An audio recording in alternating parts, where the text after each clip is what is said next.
Welcome to the course for Rocket Pool rETH integration. This course is for advanced Solidity developers who have experience with Foundry. We expect that you have experience writing Foundry tests and then executing the test against the mainnet fork. And we also expect that you have some basic knowledge of DeFi. For example, if I mention something like DAI, WETH, or AMM, I expect that you know what they are. In this course, you'll learn about the rETH architecture, some of the contracts that interact with the rETH token contract. You'll also learn about rETH to ETH exchange rate, some math, and some examples, and we also have some Foundry exercises. Furthermore, you'll learn how to use flash loans to create a leveraged position for rETH. Here I'll explain what leverage is and how to use flash loans to create a leveraged position. The course is focused on integrating rETH into other smart contracts and other DeFi protocols. Some of the example integrations that we'll go through, you'll get some experience working with Aave V3, Balancer V2, and EigenLayer. Why should you take the course? Well, you'll get some ideas on how to integrate rETH into your smart contracts. You also gain tons of experience with other DeFi protocol. And finally, if you're into audits and bug bounties, here you'll get some experience with the most famous DeFi protocols. So the experience and the knowledge that you pick up here might help you in your audit or bug bounties. This course will have some exercises in Foundry. So here I want to explain how to set up for the exercises. The first step is to navigate to a GitHub repo called DeFi rETH. And then you'll need to git clone this repo. To git clone this repo, click on the code and click on this git@github.com URL. And then inside your terminal, you'll need to type git clone followed by this URL.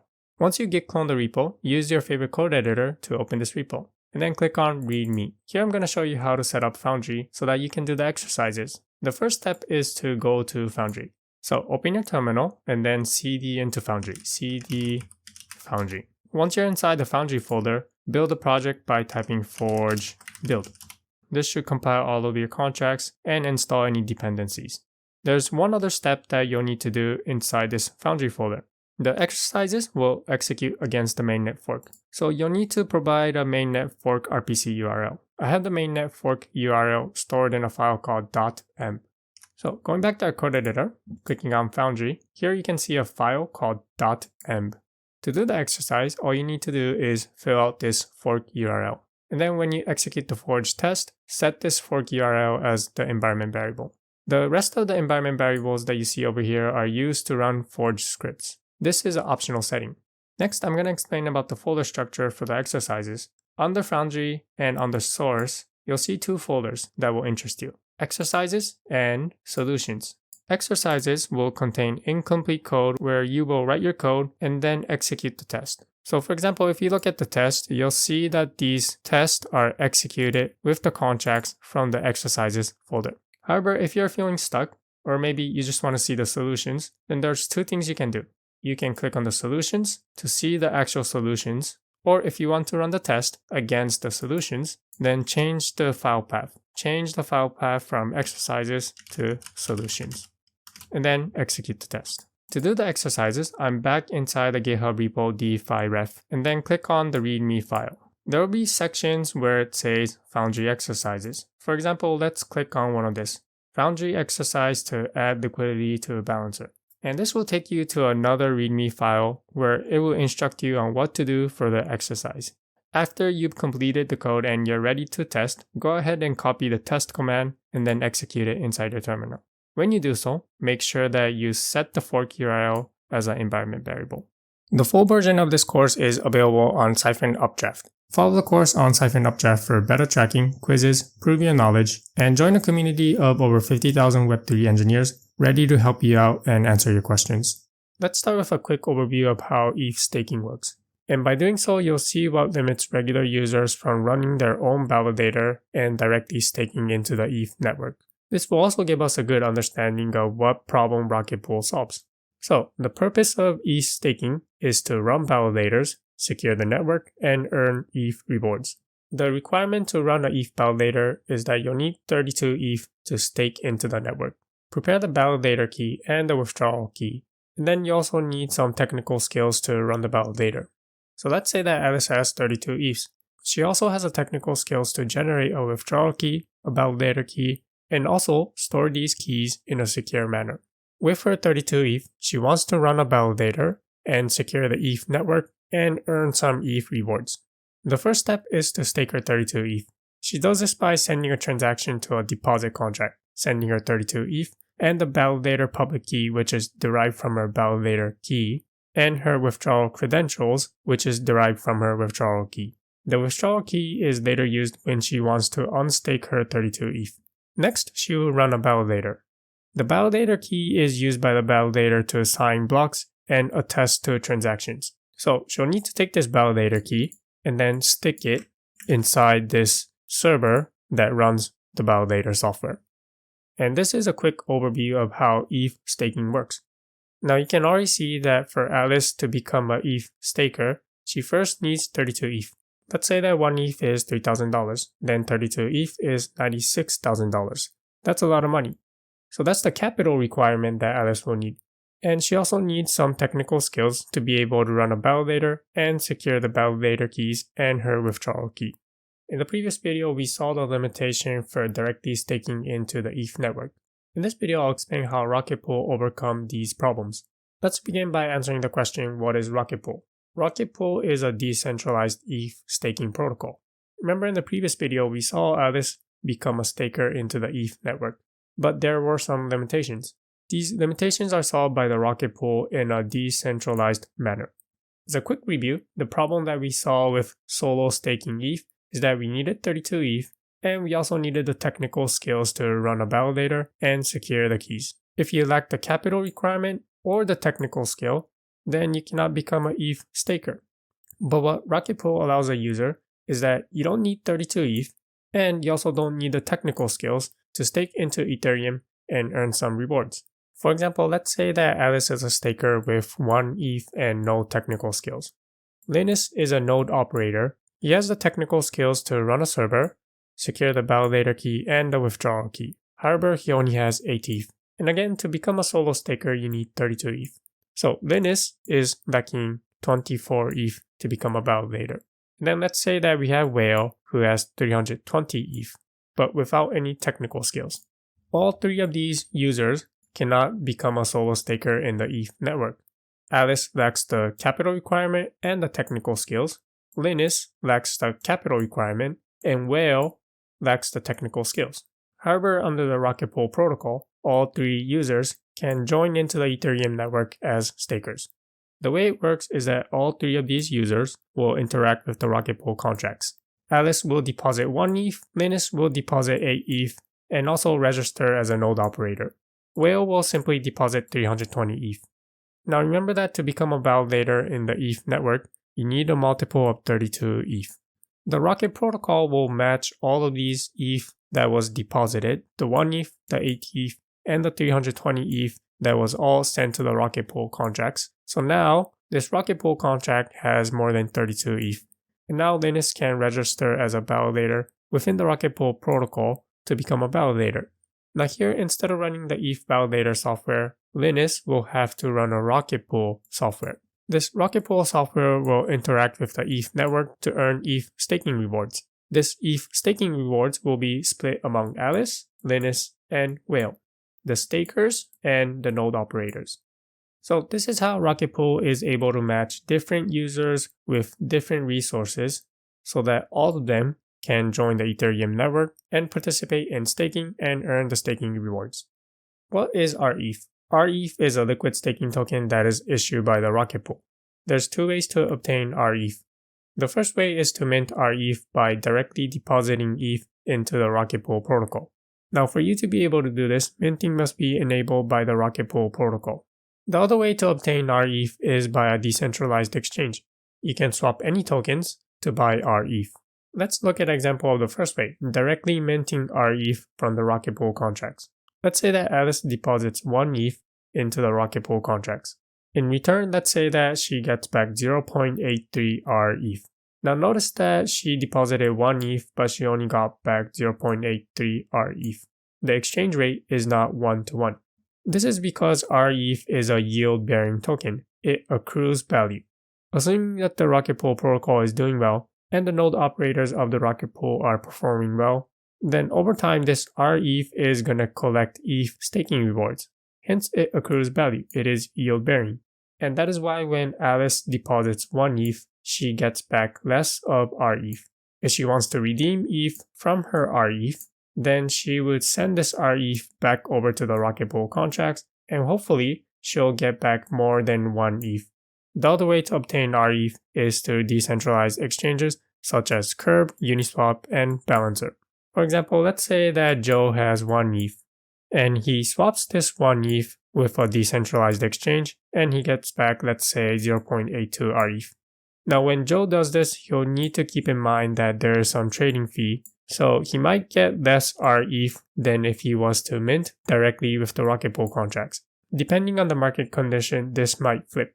Joe might have a better exchange rate if he were to obtain rETH through a decentralized exchange instead of directly minting rETH from the Rocket Pool contract. So these are two ways to obtain rETH, directly from the Rocket Pool contract and from decentralized exchanges. The value of rETH generally increases over time.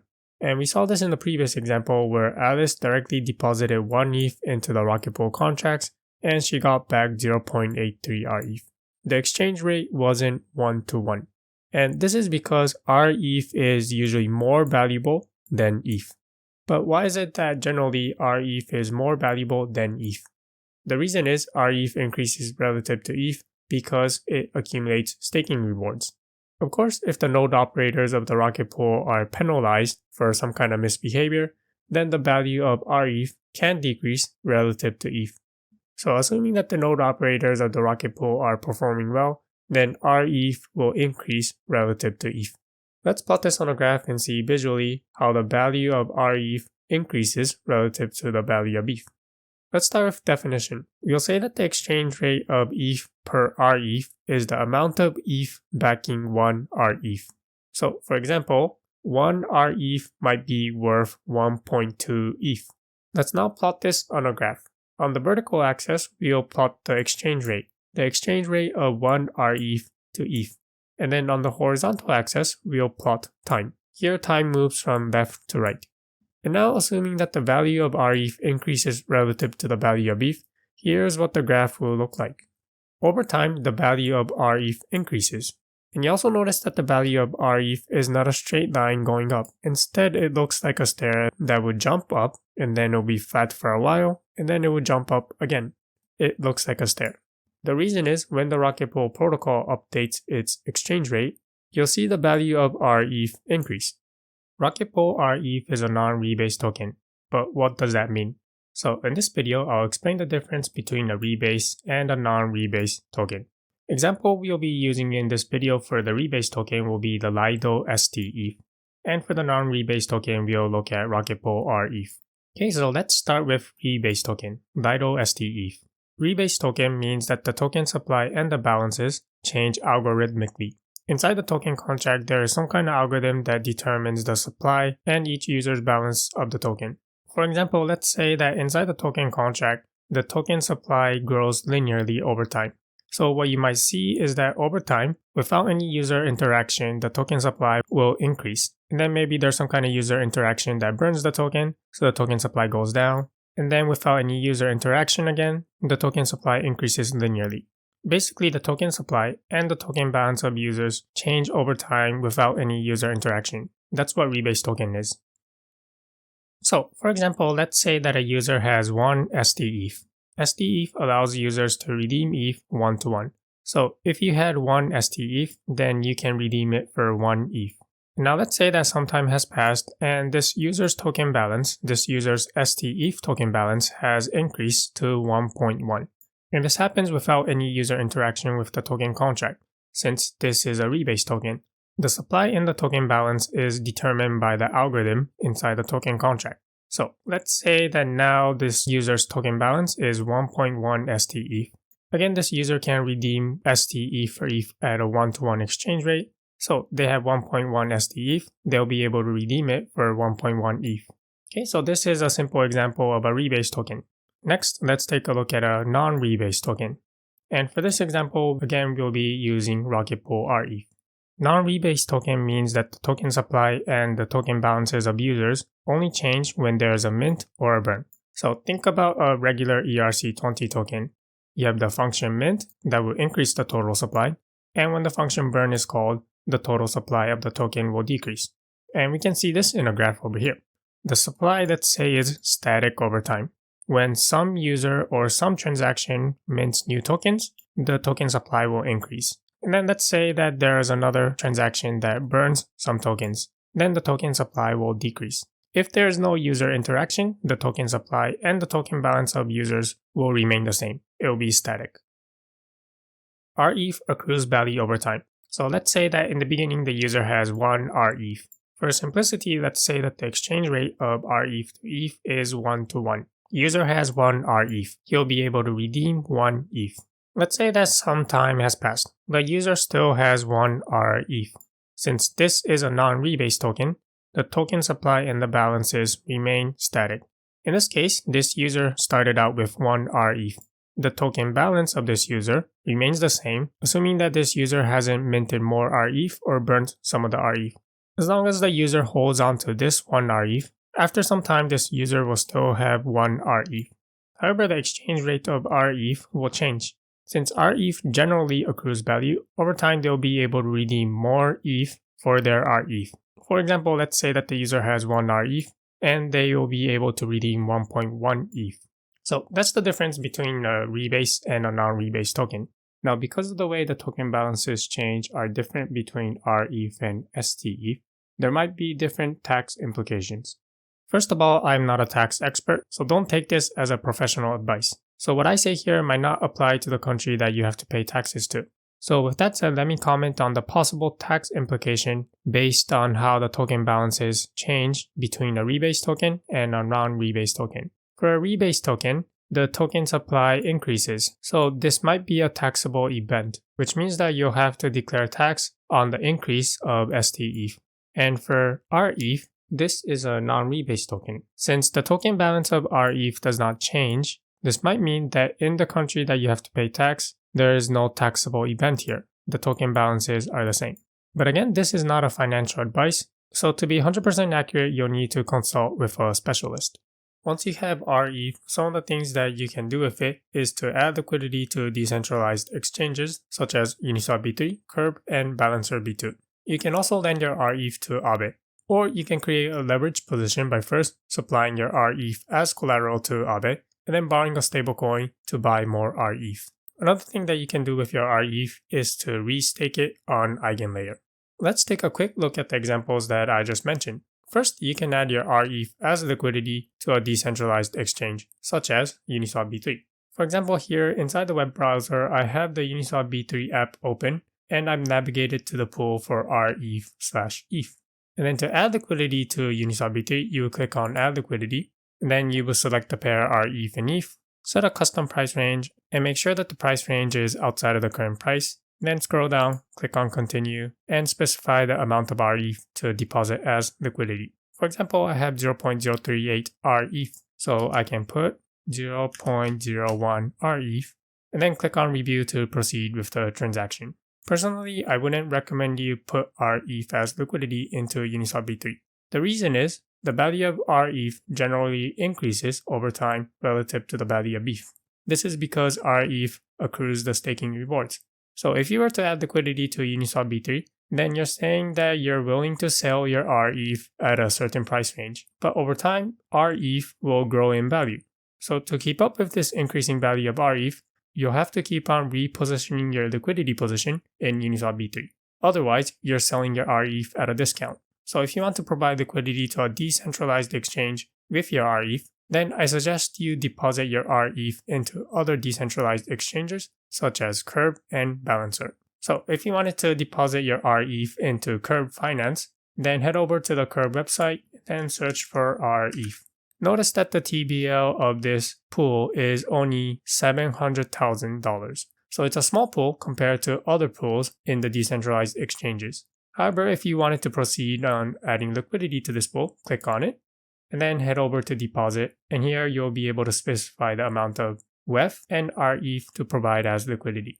For example, again, I have 0.03847 rETH. I can add, for example, 0.01 rETH. And then click on Approve Spending, and then send the transaction to deposit rETH as liquidity. Now, the reason why I suggest you deposit your rETH as liquidity to Curb or Balancer over Uniswap V3, because both on Curb and Balancer, the exchange rate of rETH is always updated. So whenever a trader swaps either on Curb or Balancer, the current exchange rate is fetched from the Rocket Pool contracts. This is not the case for Uniswap V3. Okay, and if you wanted to add liquidity to Balancer V2, head over to Pools and then find the rETH WETH pool and then click on Add Liquidity. Specify some amount, let's say 0.01 rETH again. And if your wallet's not connected, go ahead and click Connect Wallet and then proceed with the transaction. Other than providing liquidity to a decentralized exchange, you can also provide rETH either as collateral or just supply it to a lending market, for example to Aave V3. If you simply want to supply it to a lending market and then earn some interest, you can click on Supply. Put your amount in here and proceed with the transaction. And if you wanted to take a leverage position, again you will click on Supply, let's say 0.01 rETH, and then proceed with the transaction. You're supplying rETH as a collateral. This will give you some borrowing power to borrow some stablecoins. So once you supply rETH as collateral, you'll be able to borrow any of these coins on the right side. And for example, you will borrow a stablecoin, buy rETH, and that is your leveraged position. For the final example, you can also restake your rETH into EigenLayer. And what does restake mean? In simple terms, restake means you're staking your tokens to earn more rewards. When we stake ETH into the Rocket Pool, we get back rETH, which is giving us some staking rewards in ETH. Now, take this rETH and then stake it into EigenLayer. By doing so, you'll earn other rewards. This is called restaking. And to restake on EigenLayer, click on Restake, click on the token that you want to restake. For example, let's stake rETH, so I'll click on this, and then specify some amount, let's say 0.01 again, and then click Submit to proceed with the transaction. Here I have some amount of rETH already staked, and if you look down, you can see some of the rewards that I've earned so far. I've earned less than 0.001 ETH, and I've also earned some rewards in Eigen token. So these are some examples of what you can do with rETH. Some of the options to obtain rETH given that you have ETH, or to redeem ETH given that you have rETH, are to directly use the Rocket Pool protocol, use the DEX aggregator, or any of the decentralized exchanges. And for example, let's say that we have 1 ETH. If we were to directly mint rETH from the Rocket Pool protocol, we will get roughly 0.88850 rETH. Let's compare this number with DEX aggregators and decentralized exchanges. On a DEX aggregator like DeFi LlamaSwap, let's say I have 1 ETH and wanted to find out the best deal to get rETH. And at the moment, it says that the best deal is approximately 0.89 rETH. Let's see what the exchange rate Uniswap V3 will give us. So let's say that we wanted to swap 1 ETH. How much rETH will we get? And again, it says we'll get roughly 0.89023 rETH. And then on Curb, put in 1 WETH, and it will give me 0.89124 rETH. So far, I think this is the best deal. How about on Balancer V2? Put in 1 WETH, and it will give us 0.89038 rETH. So currently, the best deal to get rETH from WETH is on Curb.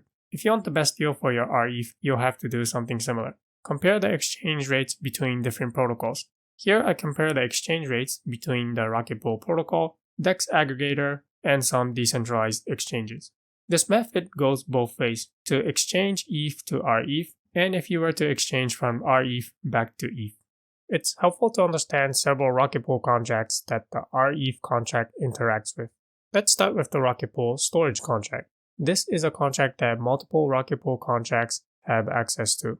Authorized contracts will be able to write any arbitrary data into this Rocket storage contract, and any contract will be able to read the data from this Rocket storage contract. As an analogy, this is like a database where only authorized users will be able to write into the database, and any user will be able to query the database.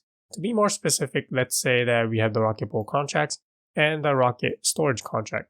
Authorized contracts will be able to write arbitrary data into this Rocket storage. For example, they might call the function setAddress to set some address inside this contract, or setUint, and so on. And then they can also get the address that was stored by calling the function getAddress, or get a number that is stored in this contract by calling the function getUint, and so on.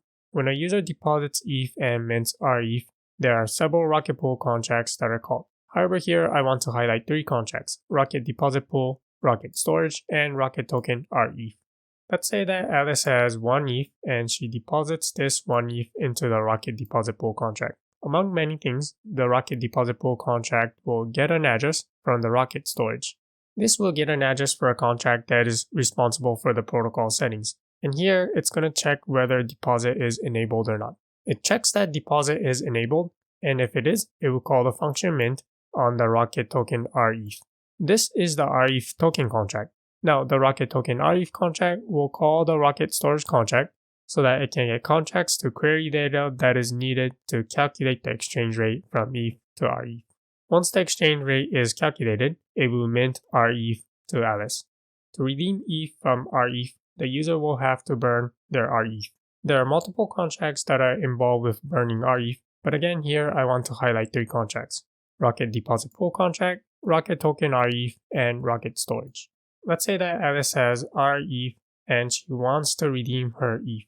The first thing that she'll do is call the function burn on the Rocket Token rETH contract. Once the token is burned, the rETH contract will have to get addresses by calling into the Rocket Storage contract. It will get the address for the contracts that are needed to calculate the exchange rate from rETH back to ETH. Now, if there are enough ETH inside the rETH contract, then ETH will simply be sent back to Alice, and we're done here. However, if there's not enough ETH inside the Rocket Token rETH contract, then it will have to call the function withdraw excess balance on the Rocket Deposit Pool contract. The rETH contract is asking the Rocket Deposit Pool contract to send some ETH back to the Rocket Token rETH contract. The Rocket Deposit Pool contract will have to get another contract to calculate the excess amount of ETH that can be withdrawn. And this is done by calling the function getAddress on the Rocket Storage contract. The Rocket Storage contract will store the contract address that is responsible for calculating the excess balance that can be withdrawn. And once that is done, ETH is sent from the Rocket Deposit Pool contract over to the rETH token contract. And then finally, ETH is sent back to Alice. Here you're looking at the function deposit inside the contract Rocket Deposit Pool. This function is called by the user if they wanted to mint rETH. In this video, I want to show you when the function deposit is called, how does it check whether deposit is enabled or not, and also currently there is a deposit fee. So if you're writing an integration contract with the Rocket Pool, you might want to be aware that currently there is a deposit fee. So first, let's see when a user calls the function deposit, how does this contract check whether deposit is enabled or not? The check is done in the first few lines, so let's take a look. First, it gets a contract address from the Rocket Storage. The contract that it's getting is called Rocket DAO Protocol Settings Deposit. And the way it gets it is by calling an internal function called getContractAddress. This function comes from another inherited contract called Rebase. The getContractAddress function will eventually call a function called getAddress. And you can see here that it calls the function getAddress on the Rocket Storage contract. This is an example of how contracts in the Rocket Pool protocol calls into the Rocket Storage contract. Okay, so going back, it gets the contract address of Rocket DAO Protocol Settings Deposit. Once it gets this contract, it calls a function called getDepositEnabled. Here, this is how this function is checking whether deposit is enabled or not at the protocol level. Okay, next, let me show you where deposit fee is calculated. Scrolling all the way down, you can see here that there's a variable called deposit fee. And the way it calculates the deposit fee is by first calling the function getDepositFee again on the contract Rocket DAO Protocol Settings Deposit. It gets this number, multiplies it by message value, the amount of ETH that was sent by the user, and then divides it by calc base. So what's going on here is it's calculating a percentage of the amount of ETH that was sent. This is deposit fee. And then from the amount of ETH that was sent, it will subtract this amount. This is deposit net. The amount of rETH to mint is based on this deposit net. In the future, this might change. But if you're writing an integration with the Rocket Pool protocol, currently there is a deposit fee. Depending on the percentage of what deposit fee is, the actual amount of ETH to calculate the amount of rETH to mint may be less than the amount of ETH that the user sent. The math to calculate the exchange rate for rETH and ETH is simple. Let's say capital E is the total ETH that is logged inside the Rocket Pool protocol, and capital R is the total rETH that is minted by the Rocket Pool protocol. And then we have two variables, lowercase r, which will be the rETH amount, and lowercase e, which will be the ETH amount. When we're calculating the exchange rates, these are the two variables that we'll be solving for. The equation to apply is given by lowercase e is equal to lowercase r divided by uppercase R multiplied by capital case E. For example, given that you have some amount of rETH and you know the total rETH supply and the total ETH that is locked inside the Rocket Pool protocol, then putting the numbers in here, you can solve for the amount of ETH that you will receive. Let me show you an example using actual numbers. Let's say that capital R is 5,000. The total supply of rETH is 5,000. And capital E, the total amount of ETH locked in the Rocket protocol is 6,000. How much ETH for one rETH? In other words, if I were to burn one rETH to redeem ETH, how much ETH will I get back? To answer this question, we'll apply this equation and then solve for E. And we already know what all of the values are. So we have capital R, which is equal to 5,000. And we also know what lowercase r is. Lowercase r is 1. Since here we have 1 rETH. So this will be a 1. And we also know what capital E is.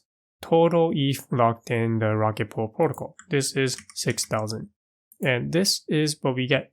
Simplify this and we get this is equal to 1.2 ETH. When the Rocket protocol has 5,000 rETH and total ETH is 6,000, and if we were to redeem 1 rETH, then we will get back 1.2 ETH. Next, let's ask the question in the opposite direction. Given that we have 1 ETH, how much rETH will we get back? To answer this question, we start with this equation again. And this time, instead of solving for lowercase e, we'll need to solve for lowercase r. We multiply both sides of the equation so that the r will come over here, and divide both sides of the equation by capital E so that the E will come over here. And this is the equation for lowercase r. Let's bring this over to the right side. And now we're ready to plug in the numbers. Let's start with lowercase e. Lowercase e is equal to 1, since over here it says 1 ETH. How about uppercase r? Uppercase r is equal to 5,000. And then uppercase e is equal to 6,000. Okay, so we have the expression 1 multiplied by 5,000 divided by 6,000. Plug this into a calculator, and you'll get an approximate answer 0.8333 rETH. If we were to put in 1 ETH when the rETH supply is 5,000, ETH supply is 6,000, we will get approximately 0.8333 rETH. Next, I'm going to make some few comments about the contract Rocket token rETH. This is the rETH token contract. The three things that I want to comment on here is on the function mint and on the function burn and their exchange rates. And finally, there's also a transfer before hook, which checks that there is some kind of block delay before a transfer can happen. Okay, so let's start with the function mint. The function mint can only be called by an authorized contract. This authorized contract must be the Rocket deposit pool contract. And then it calculates the amount of rETH to mint by calling the function get rETH value. We'll come back to this later. Now, moving on to the function burn, this function can be called by anyone. Burn their rETH and they can redeem the ETH. The way it calculates the amount of ETH to give back to this user is by calling the function getETHValue. So these are two functions that calculate the exchange rates between rETH and ETH. The function getRETHValue and the function getETHValue. So now let's take a look at these two functions. So scrolling up. Okay, so here they are, the function getETHValue and the function getRETHValue. And here I want to highlight two things. The first thing is how it gets another contract. So here you can see that the function getContractAddress, which we discussed in the previous video, and this function will eventually call the function getAddress on the Rocket storage contract. Here it's getting a contract called Rocket Network Balances. Once it does that, it queries for the total ETH balance locked inside the protocol and the total rETH supply.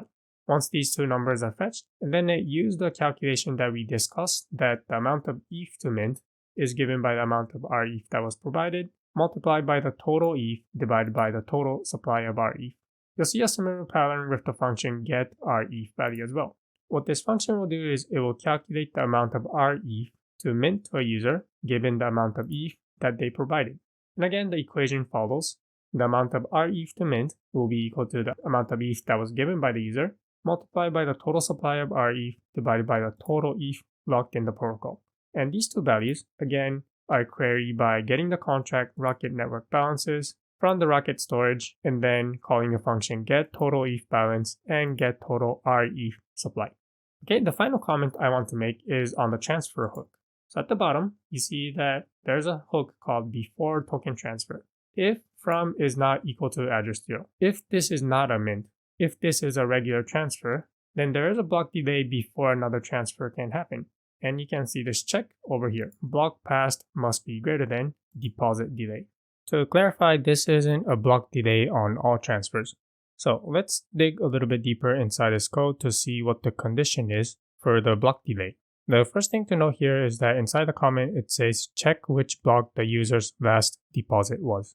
The way it does this is it first computes the key to get from the Rocket storage contract. Call the function getUn to get the last deposit block.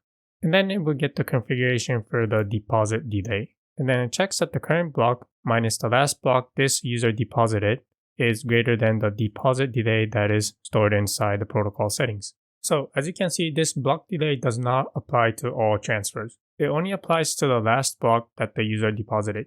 And this information is stored inside the key user.deposit.block inside the Rocket storage contract. Let's search inside this Rocket Pool repo to see where this might be stored. Search for this keyword and you can see over here that it only appears inside this contract. So for now, there is no block delay after the last time the user deposited. However, this might change in the future. So if you're writing a contract that integrates with the rETH contract, then you should be aware of this. The reason why the deposit delay exists is for a historical reason. Currently, it is not used since its functionality is replaced by the mint fee. However, the code still remains inside this contract because the rETH contract is an immutable contract. Some ERC20 tokens are upgradable. However, for rETH contract, it is not upgradable. This code cannot be changed. Therefore, although the deposit block is no longer used, it still exists inside the code. To calculate the amount of rETH that you will receive for putting in some amount of ETH, and also to calculate the amount of fee that is taken out from this ETH amount, you'll need to do two things. Get the protocol settings for the deposit fee, do some calculation, and then call into the rETH contract to calculate the amount of rETH that we will receive.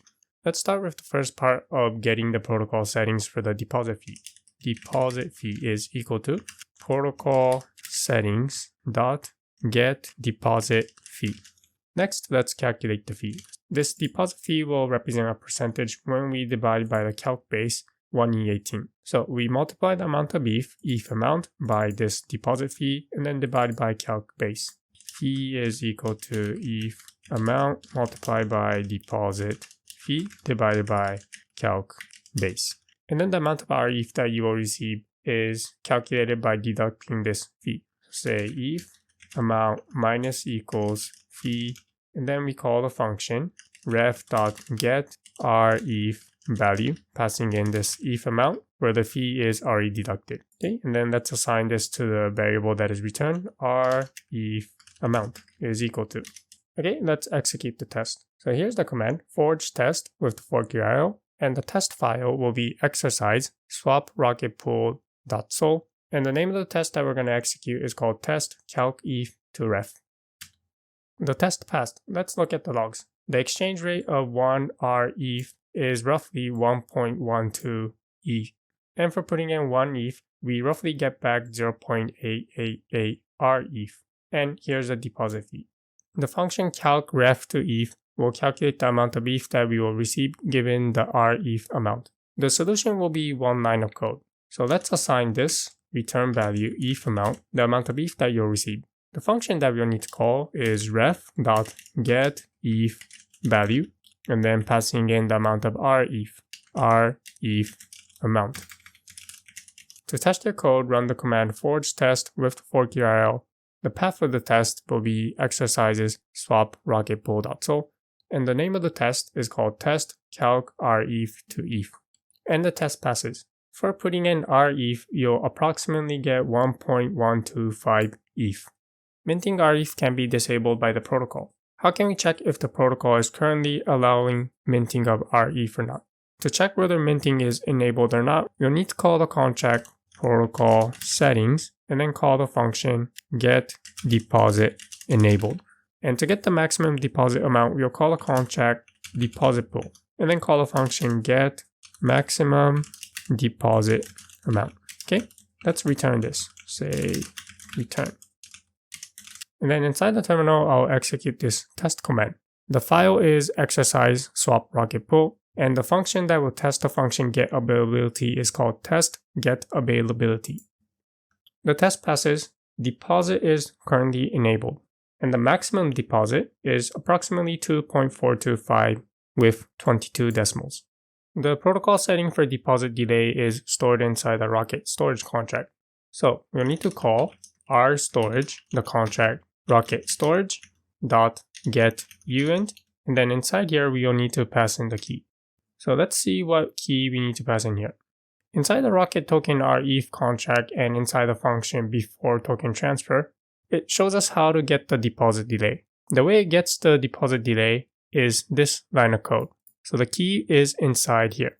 So I'm going to copy this and then paste it over to my code editor. Okay, here it is.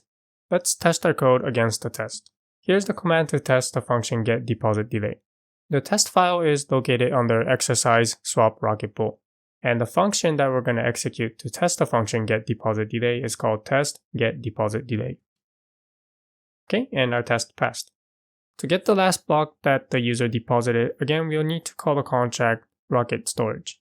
Say return rstorage.getUint. Here we'll need to figure out what key we need to pass in. We can find this by looking at the rETH contract.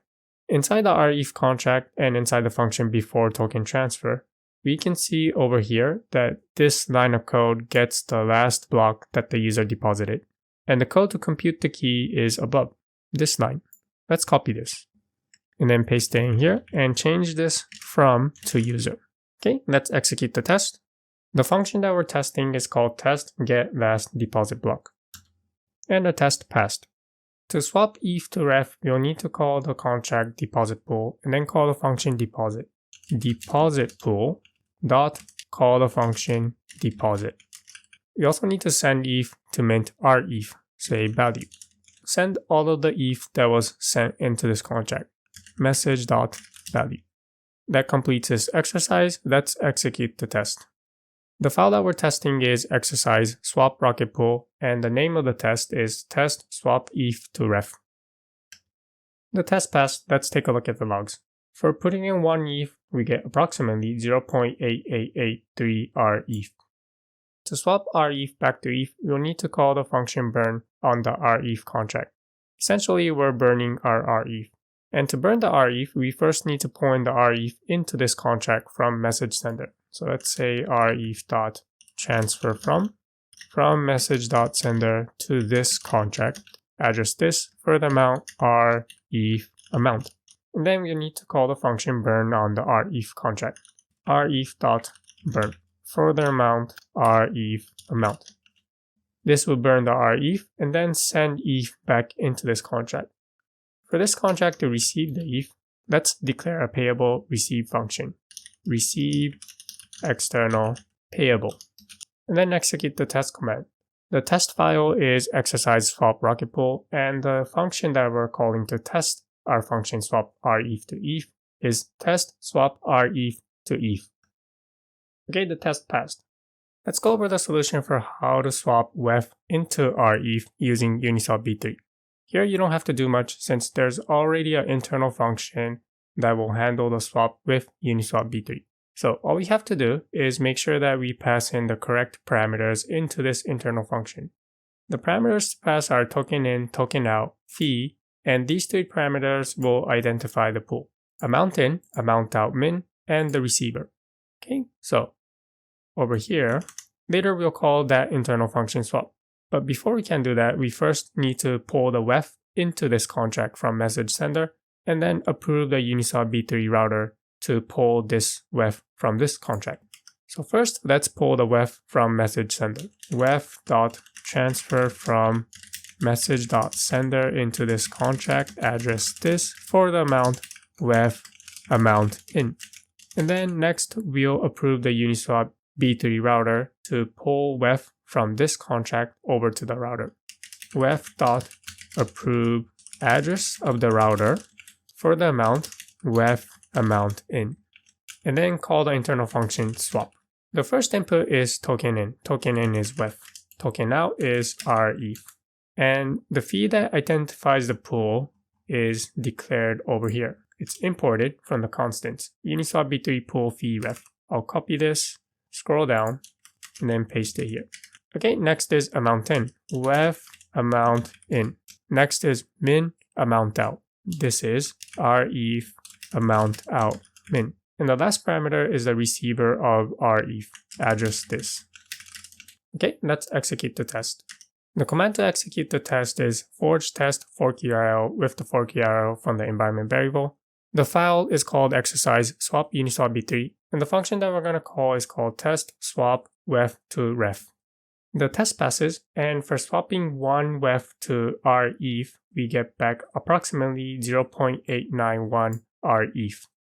Let's go over the solution for how to swap rETH back into ETH using Uniswap V3. Again, we'll call the internal function swap, which will handle the details of how to interact with Uniswap V3. All we have to do is pass in the correct parameters into this internal function. The parameters are token in, token out, fee, amount in, amount out min, and the receiver. Swapping rETH back to WETH, we'll first need to pull rETH from message sender into this contract, and then approve the Uniswap V3 to spend the rETH from this contract. So I'll type rETH.transfer from message.sender into this contract for the amount rETH amount. Next, we'll approve the Uniswap V3 router. Approve address of router for the amount rETH amount. And then call the internal function swap. Token in is rETH. Token out is WETH. The pool fee that identifies the pool is a constant that is imported at the top of the file. So we'll go there and then copy this, go back down, paste it. Next will be amount in, rETH amount in. Next will be amount out. This is amount out min, and the receiver of WETH, address this. That completes the code. Let's execute the test. Here's the test command. The test file is exercise swap Uniswap V3. And the function that we're going to call is test swap rETH to WETH. And we get back approximately 1.120 WETH. Let's swap WETH to rETH using Balancer. The solution will be simple since there's already an internal function that will handle the swap between Balancer. So all we have to do is make sure that we pass in the correct parameters. Token in, token out, amount in, amount out min, and the pool ID that identifies the pool. This pool ID is also imported at the top of the file, and it is called Balancer Pool ID rETH WETH. So to swap WETH to rETH, we first need to pull in WETH, approve Balancer to spend this WETH, and then we'll call the internal function swap. Say WETH.transfer from message.sender to this contract for the amount WETH amount in. Next, we approve the Balancer contract. WETH.approve. The contract that's going to execute the swap is called a vault. Address vault. Amount of WETH that this vault can spend will be WETH amount in. And then call the internal function swap. Token in will be WETH. Token out will be rETH. Amount of token in will be WETH amount in. Minimum amount of rETH we expect to get back will be rETH amount out min. And the pool ID. Let's go back to the top of the file. Copy this Balancer pool ID constant, go back down, and then paste it here. Okay, let's execute the test. Inside the terminal, this is the test command that I will execute. The file is called exercise swap Balancer V2, and the name of the function that we're going to execute is called test swap WETH to rETH. Okay, our test passed, and this is the amount of rETH that you'll get for putting in 1 ETH. The solution for swapping rETH back to WETH using Balancer follows a similar pattern to what we saw in the previous solution when we swapped from WETH to rETH. So first I'll copy this code and then paste it here. And the first thing that I'll do is change WETH to rETH, since we're pulling in rETH into this contract from message sender and then approving the bulk contract to spend it. Then next, I'm going to change this WETH amount in to rETH amount in. And then lastly, we'll change the parameters around when we're calling the internal function swap. The token in will be rETH, token out will be WETH. Amount in will be rETH amount in, and minimum amount out will be WETH amount out min. And the pool ID will be the same. Okay, let's run the test. Execute the forge test command. The file is called exercise swap balancer v2, and the function that we're going to execute is called test swap rETH to WETH. The test passed. Let's take a look at the logs. For swapping one rETH to WETH, we get approximately 1.12 WETH. What we're going to be building is a smart contract that will do flash leverage with rETH on Aave. Before we can build this smart contract, I'll first explain what Aave is and what leverage is. Aave is a decentralized protocol that allows users to get over-collateralized loans. The protocol involves two types of users, supplier and the borrower. The supplier will supply a token to the Aave protocol to earn some interest. For example, this user has supplied DAI to the Aave protocol. This user's DAI will be earning interest. On the other side, we have the borrower. Let's say that this user wants to borrow the DAI that the supplier supplied. To do this, he'll need to get an over-collateralized loan. The first step for this user is to deposit a collateral. For example, this user supplies ETH as collateral. And now this user can borrow tokens inside the Aave protocol, for example, borrow DAI.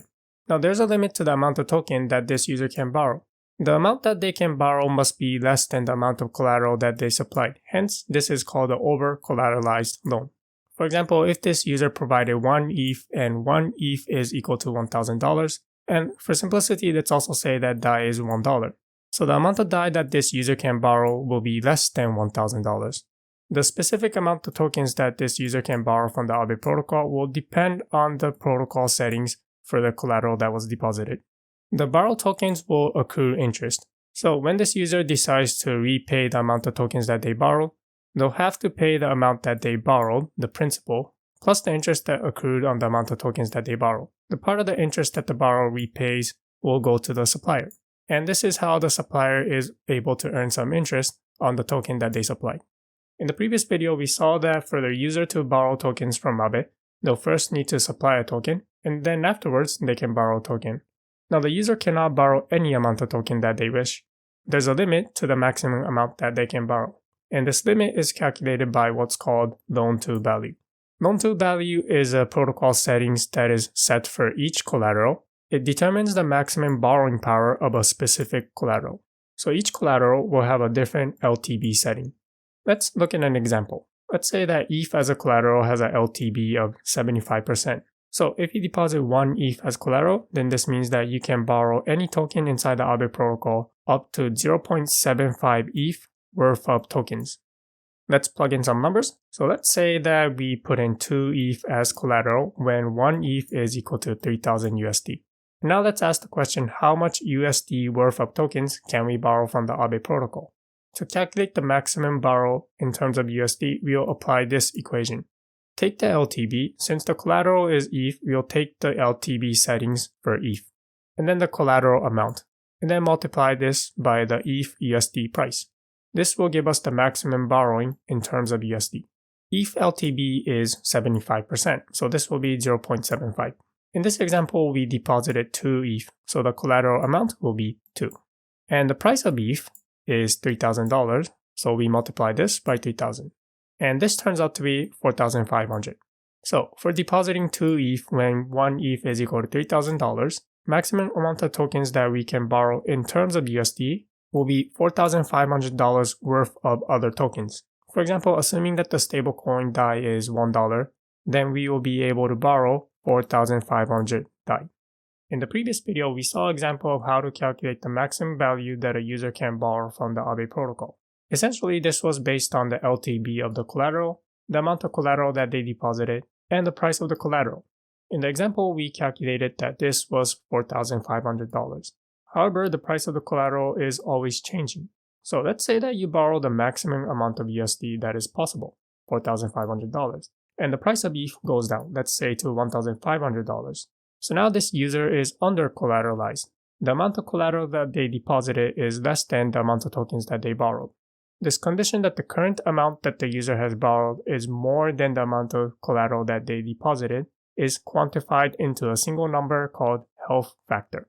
So in this video, I'll explain what health factor is. Health factor is a number that determines whether a borrower is over-collateralized or not. When the health factor of a user goes below 1, then their collateral can be liquidated. Now, to calculate the health factor, there are two other concepts that we need to cover: liquidation threshold and average liquidation threshold. Let's start with liquidation threshold. Liquidation threshold is basically just a number between 0 and 1, with the condition that it is greater than or equal to LTV, loan to value.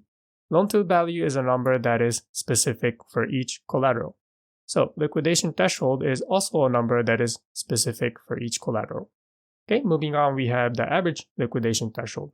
The basic idea is that we'll need to calculate the average of all of the liquidation threshold for a user's collateral. So it is a weighted average of all of the liquidation threshold for all of the collaterals that user has deposited.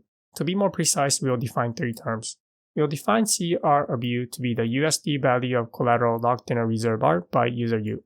Each token will have a reserve of its own. So you have a DAI reserve, USDC reserve, ETH reserve, and so on.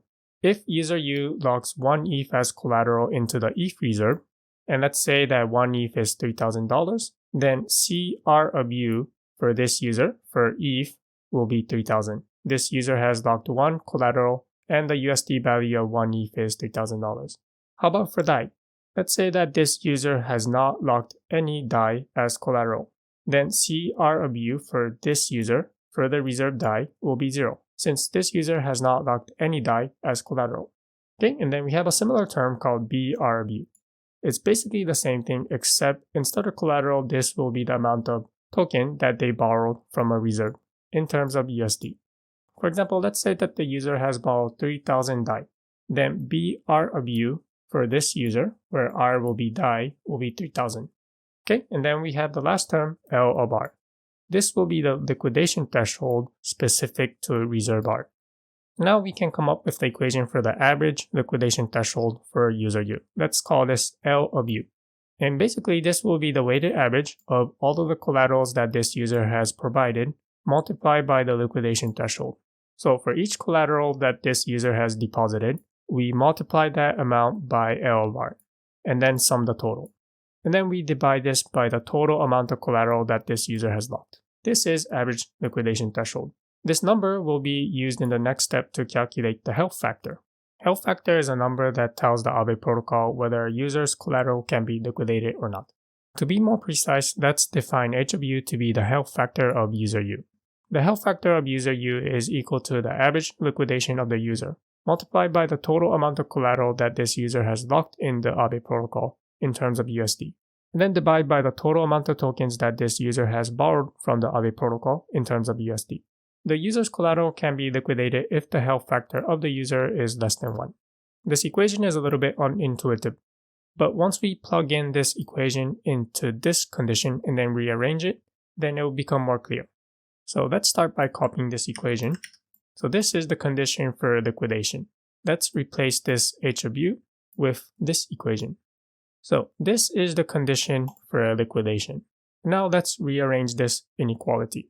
Bring the total amount that the user has borrowed to this side of the equation, and then divide both sides of the equation by the total amount of collateral that they have locked. So now the equation will become, we can replace this one, that the condition for liquidation is that the average liquidation threshold of this user is less than total amount that they borrowed divided by the total amount that they have deposited. And for simplicity, let's say that the user only deposited 1 collateral. In this case, the average liquidation threshold of a user will be equal to the liquidation threshold specific to the collateral that the user has deposited. Since here we're assuming that the user deposited 1 collateral, we can say that the LTV specific to that collateral is less than or equal to the liquidation threshold of that collateral. Now remember that when a user borrows from the Aave protocol, the total amount that they borrowed divided by the total amount that they deposited as collateral must be less than or equal to the LTV, loan to value. However, when the user's collateral can be liquidated, we see the inequality flipped. LTV is less than or equal to the amount that they borrowed divided by the amount that they deposited as collateral. So in a healthy condition, you have that the LTV is less than or equal to amount that they borrowed divided by the amount that they deposited. This is the condition for an over-collateralized loan. They deposited more collateral than the amount that they borrowed. However, in the case of liquidation, you'll see that this LTV, in this simple example of borrowing one collateral, we'll see that this LTV is less than this ratio. So that's the intuition behind how health factor is calculated and how health factor less than 1 for a user means that this user's collateral can be liquidated. What is leverage? In simple terms, leverage means to buy something with borrowed money. And why would you want to do that? The reason is it can amplify both the profit and the loss. The way it works is you first borrow money. In the context of DeFi, the token that you borrow can be any type of token. It can be a stablecoin or it can be a volatile token. But for simplicity, let's say that we borrow some stablecoin. And here I'll denote stablecoin as USD. So we borrow USD. That is the first step. The next step is to buy ETH.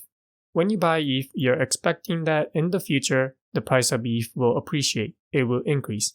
If your prediction is right, then you will sell the ETH when the price goes up, and then repay the USD, the amount of stablecoin that you borrowed. This is how leverage can amplify the profit. Let's look at an example.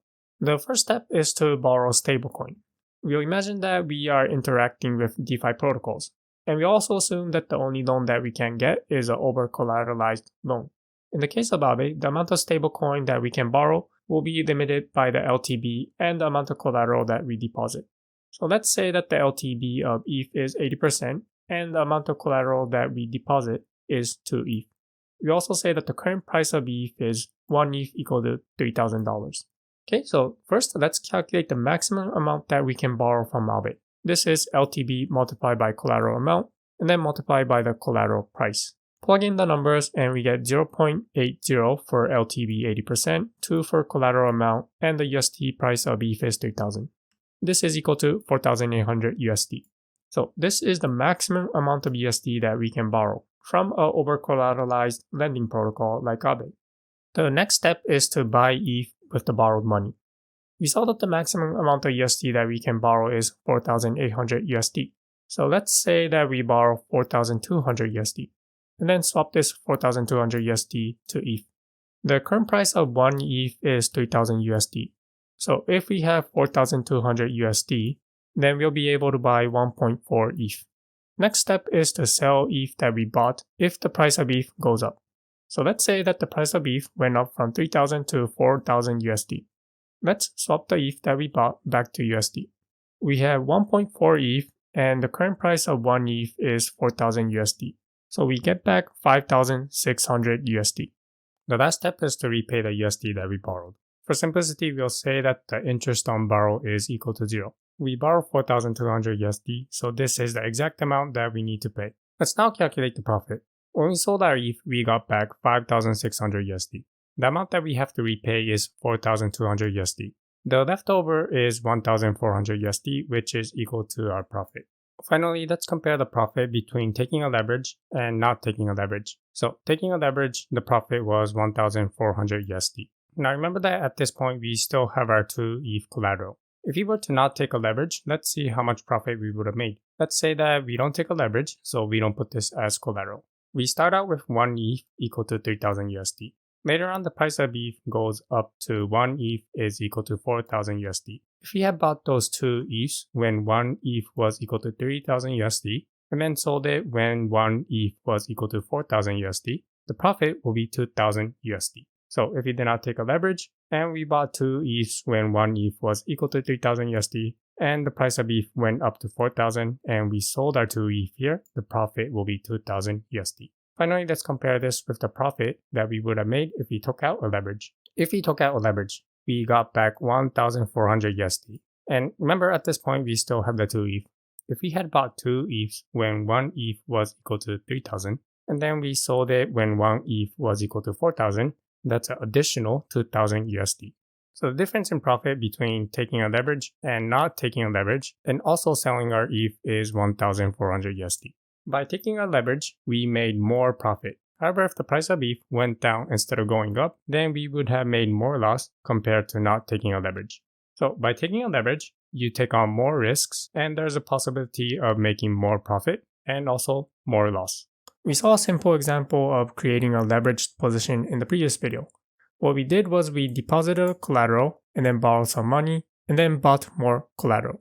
Okay, but are you just going to hold on to this collateral? Are you going to just let it sit, waiting for the price to go up until you can close this position?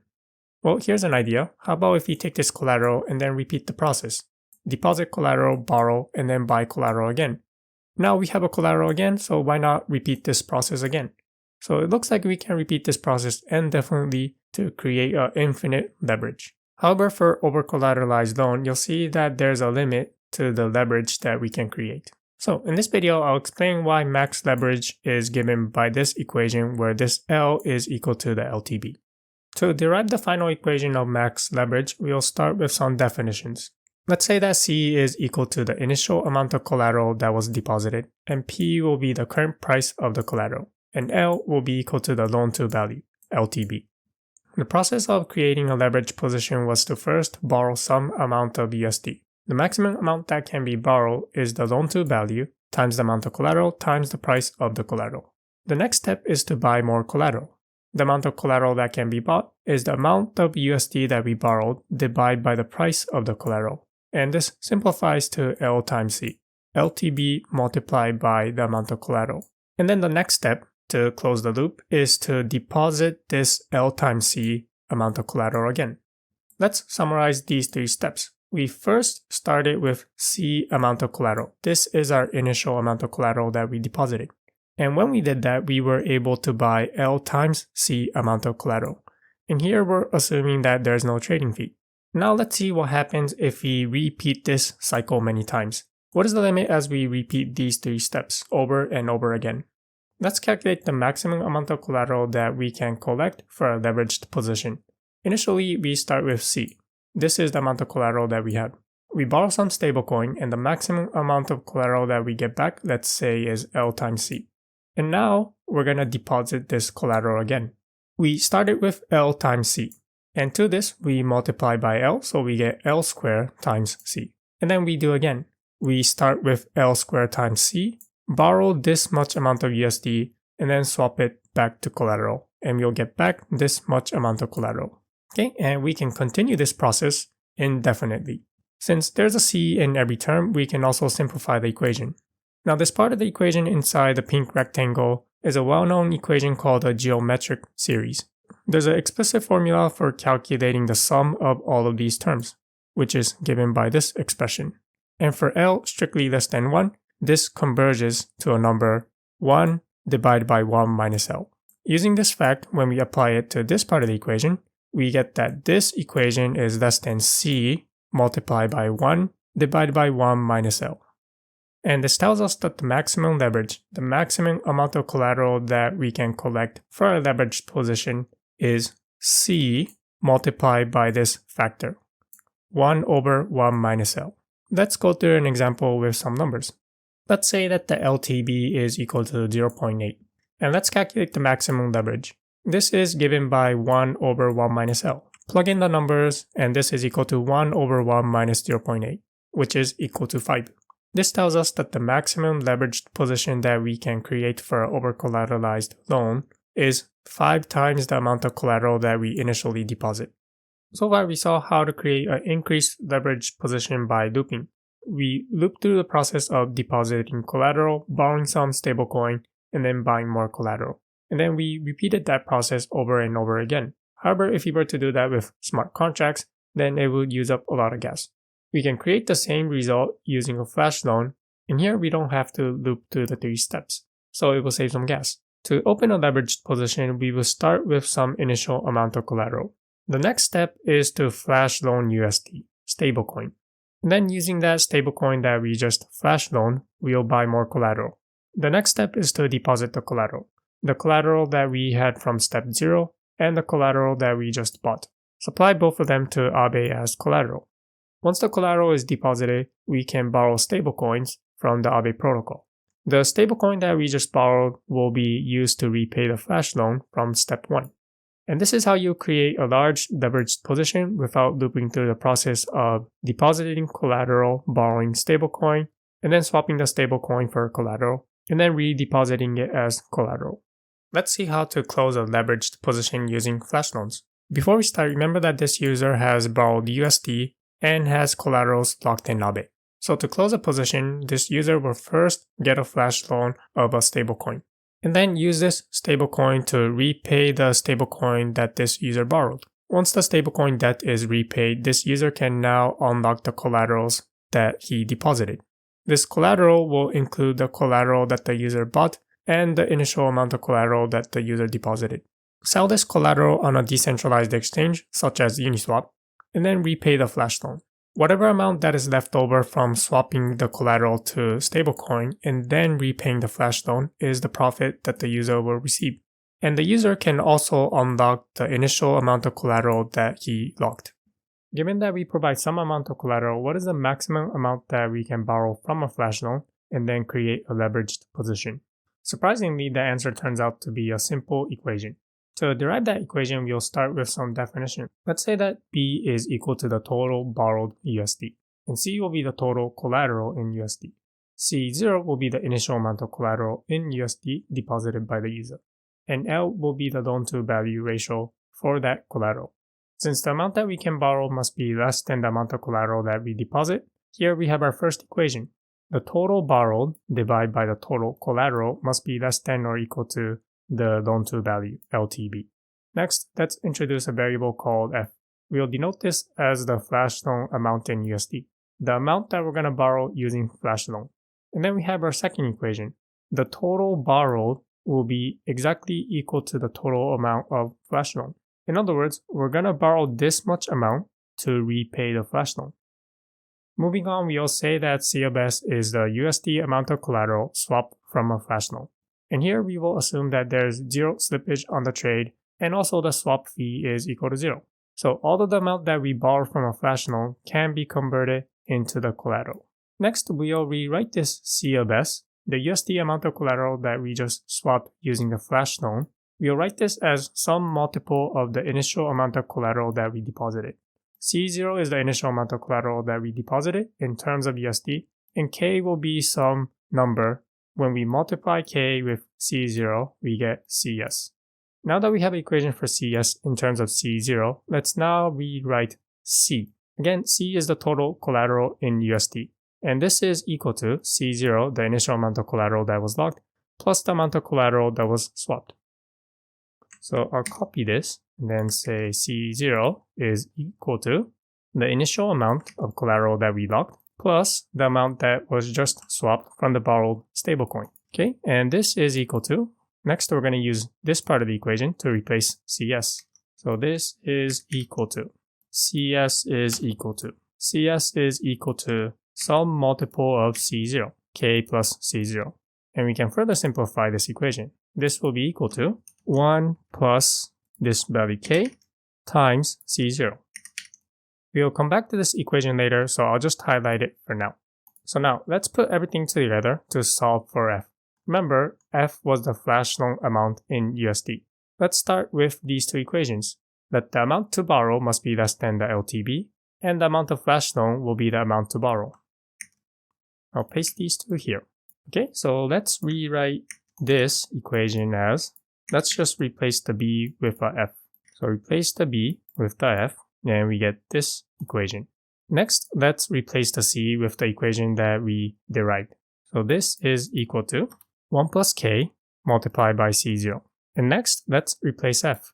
Earlier, we said that the amount of collateral that we're going to get will be all of the amount that we flash loaned. So let's use this equation to replace F. F is equal to CS, the amount of collateral that was swapped. Okay, but we also know that CS is equal to some multiple of C0, the initial amount of collateral. Okay, so let's replace this CS. So this will be equal to replace the CS with K times C0. And now notice that on top we have C0 and on the bottom we have C0 as well. So these two cancel out. Okay, from this equation, we'll finally put it together by applying this equation. Remember, we started out with B over C, and this must be less than or equal to the LTBL. So the equation that we derived must also be less than or equal to L. Okay, so now we can solve for K. I'll take this equation and then simplify the terms. So we have this equation, and we're going to solve for K. Let's bring this 1 plus K over to the right side of the inequality. The right side of the inequality will be L plus L times K. And now let's bring over this L times K over to the left side of the equation. And then this plus will become a minus. Now we can simplify this term. This term over here, we can pull out the K and it becomes K times 1 minus L. And finally, we divide both sides of the equation by 1 minus L. So this will come to the right side of the equation. And we get that K must be less than or equal to the LTBL divided by 1 minus L. Once we have an upper bound for this value K, we can now solve for F. So going back up, I'm going to copy and paste some equations. We're going to need these two equations. This one over here to solve for F. So F is equal to CS, the amount of collateral that was swapped. And we also know that this is equal to some multiple of the initial amount of collateral that was deposited. And we also have an upper bound for the value K. K must be less than or equal to the LTBL divided by 1 minus L. That's K. We multiply this by C0. Now we have the expression for the amount of flash loan that we can borrow. The maximum amount that we can flash loan must be less than or equal to L divided by 1 minus L multiplied by the initial amount of collateral in terms of USD that we deposited. This is the maximum amount that we can flash loan. And if we were to take out this maximum amount, this will give us the maximum leverage that we can take when the LTB is equal to this value. Here's the contract that we're going to be building and why we're going to be building it like this. First, it has a proxy contract where only the owner of this contract will be able to call a function called execute. When this owner calls the function execute, it will delegate call to another contract called flash leb. And this flash leb contract will call into the Aave, getting flash loans, supplying collaterals, borrowing tokens, repaying the borrowed tokens, and withdrawing the collaterals. To create a leverage position using flash loans, the owner will first call the function execute, which will delegate call to the flash leb contract. The flash leb contract will call flash loan, and then the Aave protocol will call a function called execute operation. This call will be forwarded over to the proxy contract. From the fallback of the proxy contract, it will delegate call back into the flash leb contract, which will contain the logic for how to create a leverage position using flash loan and also how to close a leverage position using a flash loan. Now, the reason why the contracts are designed like this is so that the positions can be managed easily and to save gas. Remember that when a user or a contract borrows from the Aave, there is a specific health factor that is associated with that contract or the user that borrowed tokens. If we had a single token that allowed many users to borrow tokens from Aave, then the health factor will be associated with the contract and not the user. So for example, one user might supply some token, and then another user might borrow tokens on the first user's behalf. Basically, the second user is getting a free loan from the collateral that the first user deposited. So to avoid this, every user will have a proxy contract where only that user will be able to call functions on the proxy contract. Basically, this will isolate the health factor for every user. Okay, and the other reason why the contracts are split between proxy and flash leb is because the logic contained in flash leb can be reused by any proxy contract. So imagine that there are multiple proxy contracts. All of them can do a delegate call to execute the logic inside flash leb to get a flash loan and create or close a leveraged position. So this is how the contract that we're going to be building is designed and the reason why it is designed like this. Let's go over the solution for how to get the max flash loan amount in USD. The values that we'll have to return are the maximum flash loan amount in USD with 18 decimals, the price of the collateral asset with 8 decimals, the LTB with 4 decimals, and the max leverage also with 4 decimals. Okay, so the first thing that I'm going to do is get the LTB and the price of the collateral using the contracts from Aave. The contracts of Aave are initialized inside a contract called Aave helper inside the folder source Aave. So I'll click on this file called Aave helper. And the contracts that we're interested in are called data provider and oracle. The data provider is an interface called iPoolDataProvider, and the oracle is Aave oracle. So let's take a look at these two interfaces. Going to interfaces, then clicking on Aave, I'll open Aave oracle and iPoolDataProvider. Let's start with iPoolDataProvider.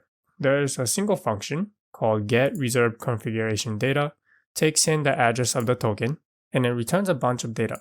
But the data that we're going to need for this exercise is the decimals of the token, and the LTB of the token. Let's copy this function signature and then paste it inside here. So we'll come back to this later. Okay, and then let's also do the same for the Aave oracle. The function getAssetPrice will return the USD price of a token with 8 decimals. So let's also copy this and then go back here. And then I'll also paste this here. And also go back and then copy this comment saying how many decimals the price returns. Okay, so let's start by getting the decimals of the token and the LTB setting. We know we need to call this function getReservedConfigurationData. What contract do we need to call? Going back to the Aave helper, we can see that the contract that we need to call is the data provider. This is a contract with the interface for iPoolDataProvider. Okay, so going back here, we'll say data provider dot get reserved configuration data. And inside here, the asset will be the collateral. The address of the collateral is provided as input. Here I'll type collateral. Okay, and then when we call this, it's going to return a bunch of data. Let's take this and then put it here. And then say data provider get reserved and then assign the return value to all of these variables. We're not going to need all of them, so let's remove them. Okay, so I removed some of the variables that we're not going to need for this exercise. Now notice we accomplished one of the tasks. One of the tasks is to return the LTB. And here we already got the LTB from calling the function getReservedConfigurationData. Let's directly assign this LTB variable to this output. We can do this by simply removing this. The variable is declared here, so we simply just assign it. And to get the decimals, what we'll need to do here is say uint256 decimals.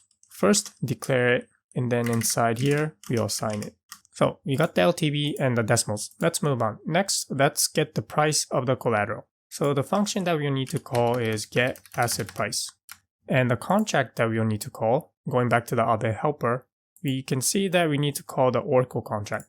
So here we'll say oracle.getAssetPrice, and the asset will be the collateral. And it's going to return a single value, uint256, the price of the collateral with 8 decimals. So let's assign this to a variable called uint256 price. Price is equal to oracle getAssetPrice. Okay, and now notice we've already declared this variable called price as an output. So we can omit this declaration and then simply assign the price to the variable that is going to be returned. The price of the asset has 8 decimals. One of the tasks is to return the price of the collateral with 8 decimals. So we also accomplished this task. Okay, moving on. Next, let's tackle the easier task of getting the maximum flash loan amount and the max leverage. We already know how to calculate this max leverage. The max leverage is given by LTB divided by 1 minus LTB. I'll copy this and then paste it here and say max lev is equal to the LTB divided by 1 minus LTB. Now LTB has, let's see, it has 4 decimals. So if we have 4 decimals, 1E4, which is equal to 1 followed by 4 zeros, then this is equal to 1. So in our case, we have 1 over here. We need to make this to have 4 zeros. You can do this by saying 1E4. And also, if LTB is smaller than this number, 1E4 minus LTB, then the division will round down to 0. We don't want this to happen, so we'll first multiply this LTB by 1E4. That completes the calculation for max leverage. Let's tackle the final task of calculating max. Max is the maximum flash loan amount in USD with 18 decimals. And how do we calculate this? Let's go back up. Here we have the equation. Flash loan USD. maximum flash loan USD is given by this equation. So let's say max is equal to base collateral in USD. To get the base collateral in USD, we'll need to multiply the base collateral amount by the price that we fetched from the oracle. So say base col amount. And then we multiply this by the price. Now the price has 8 decimals. So to remove the 8 decimals here, at the end, we'll divide by 1e8. Also, we'll need to return this max value with 18 decimals. We don't know how many decimals the token has. So let's normalize this token amount to have 18 decimals. We can do this by saying 10 multiplied by 18 minus decimals, where decimals we fetched it when we call the function get reserve configuration data. Okay, so now this value will represent the base collateral in USD with 18 decimals. The next step is to multiply it by this expression, LTB divided by 1 minus LTB. We already sort of seen how to calculate this max leverage. The code is over here. So I'll copy this and then paste it here. So we have the base collateral amount with 18 decimals multiplied by price, divide by 1e8 since the price has 8 decimals. Then we multiply by LTB divided by 1 minus LTB. Since this value already has 18 decimals, we don't need to multiply this part by 1e4. So let's remove this 1e4. Okay, and this is how you will calculate the maximum flash loan in USD. Okay, let's execute the test for this exercise. Inside the terminal, I'm going to execute forge test fork URL. The test file that we're going to execute is called exercise Aave flash deb. And the test function that we're going to execute is called test get max flash loan amount USD. Okay, and our test passed. And we can see here that LTB for our ETH is 75% and the max leverage is 3. You can also see the collateral price, which is around $4,142, and the maximum flash loan amount in USD, which is roughly $12,427. The next part of creating a contract that does flash leverage is to complete the function open. This function will use flash loan to create a leveraged position. Okay, the first thing that we'll have to do is pull in the collateral from message sender, IERC20. And what is the address of the collateral that we need to pull in? Scrolling back up, let's look at the parameter for open params. Scrolling up, you see open params. The address of the collateral is specified in the input, collateral. Here I'll type params.collateral dot transfer from message.sender to this contract. For the amount, how much do we need to pull in? Well, how much did the user specify? The amount that the user specified is stored inside col amount. Params.col amount. Okay, so that's transferring the collateral from message sender into this contract.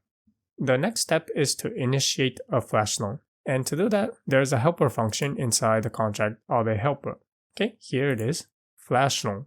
It's going to take in 3 inputs, token, amount, and some data. Okay, going back here, we'll call flash loan.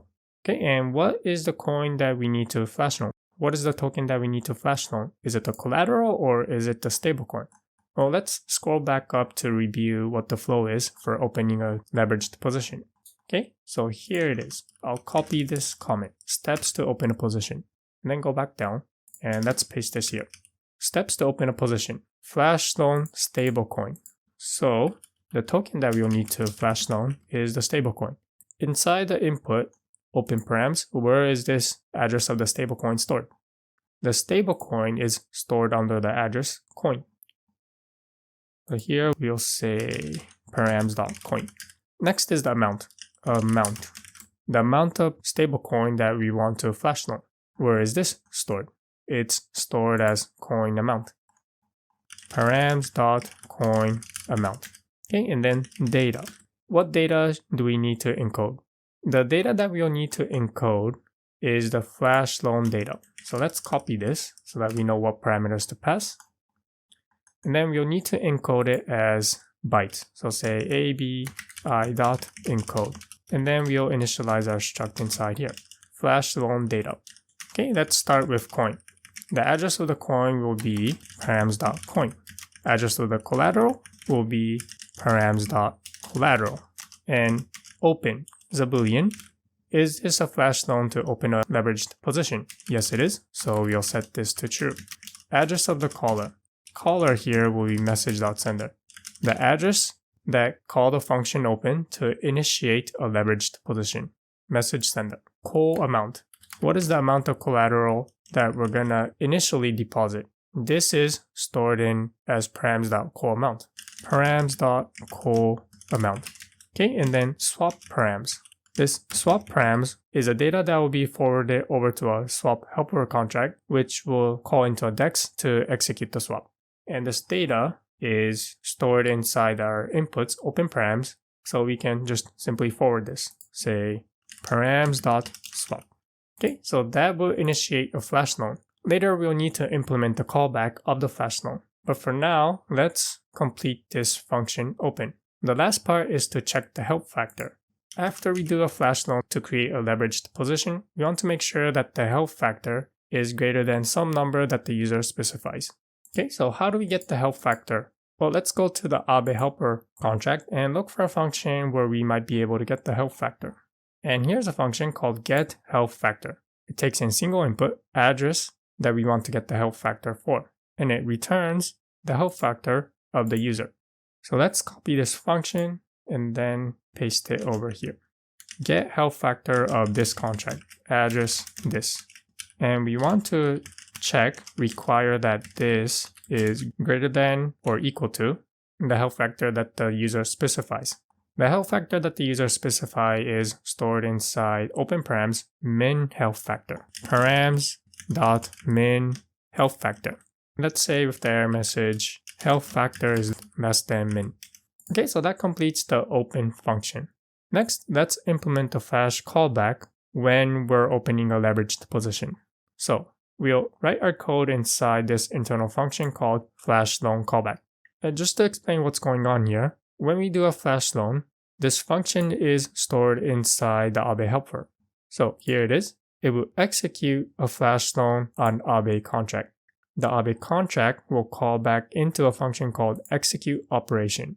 And here it does some authorization check and then call an internal function called flash loan callback. The flash loan callback is to be implemented by the contract that inherits this Aave helper. In our flash lab contract, this contract inherits the Aave helper, and inside here we will need to implement the flash loan callback.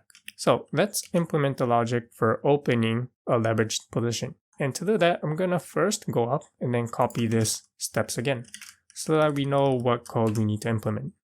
Okay, so here it is. So we did a flash loan of stablecoin. The next step is to swap stablecoin to collateral, supply the swap collateral, and then borrow stablecoin, and then repay the flash loan. The simplest step is repaying the flash loan, so let's start with that. Let's first compute the amount that we need to pay. uint 256 repay amount is equal to, will be equal to the amount that we borrow plus the fee that we'll have to repay. Let's also initialize the address of the stablecoin and the address of the collateral as IERC20. And to do that, we'll first need to decode this bytes params into the flash loan data.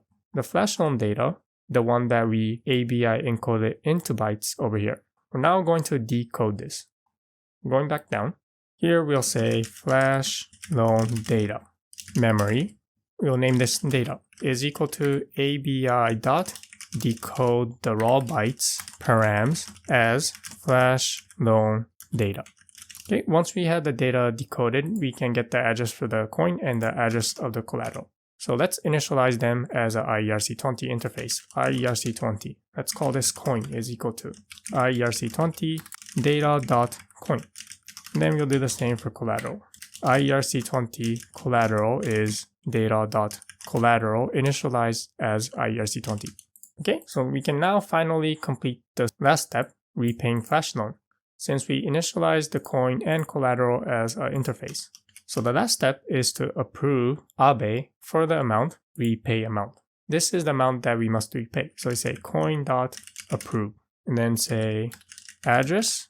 And what address do we need to pass in here? Let's go to the Aave helper and then look for the address of the Aave contract. The Aave contract is called pool. So here we'll pass in pool.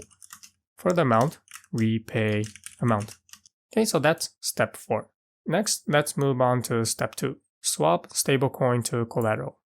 So to do this, we'll call another helper contract. The helper contract is located under Aave, and it's called the swap helper contract. The flash left contract inherits the swap helper contract. So all of these internal functions that are declared here are available inside our flash left contract. And the function that we'll need to call is called swap. This contract will swap a stablecoin into rETH or rETH into stablecoin, depending on whether we're creating a leveraged position or closing it. If you're curious, you can check out the internals for how swap between Uniswap V3 and swap between balancers are implemented.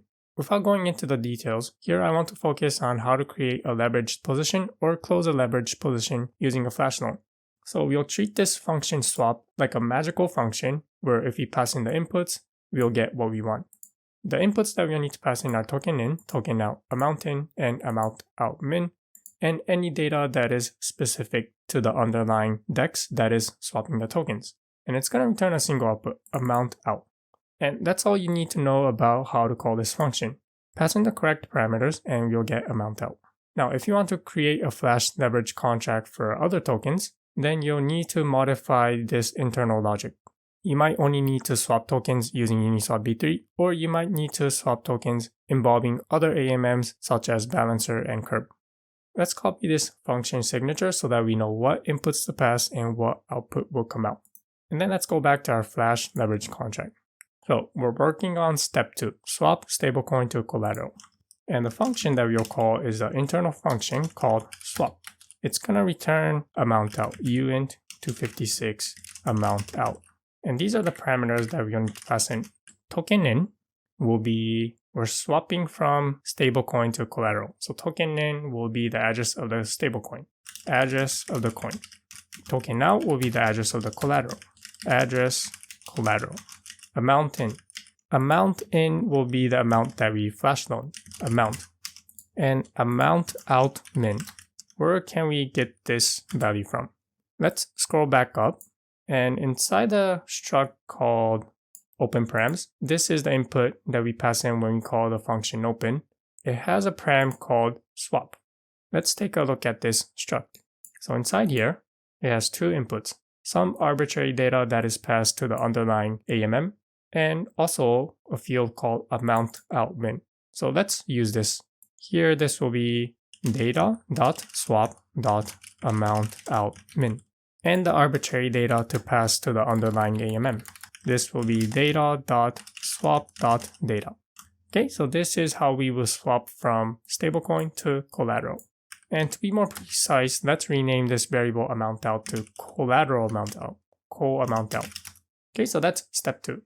The next step is to supply the swapped collateral and the base collateral.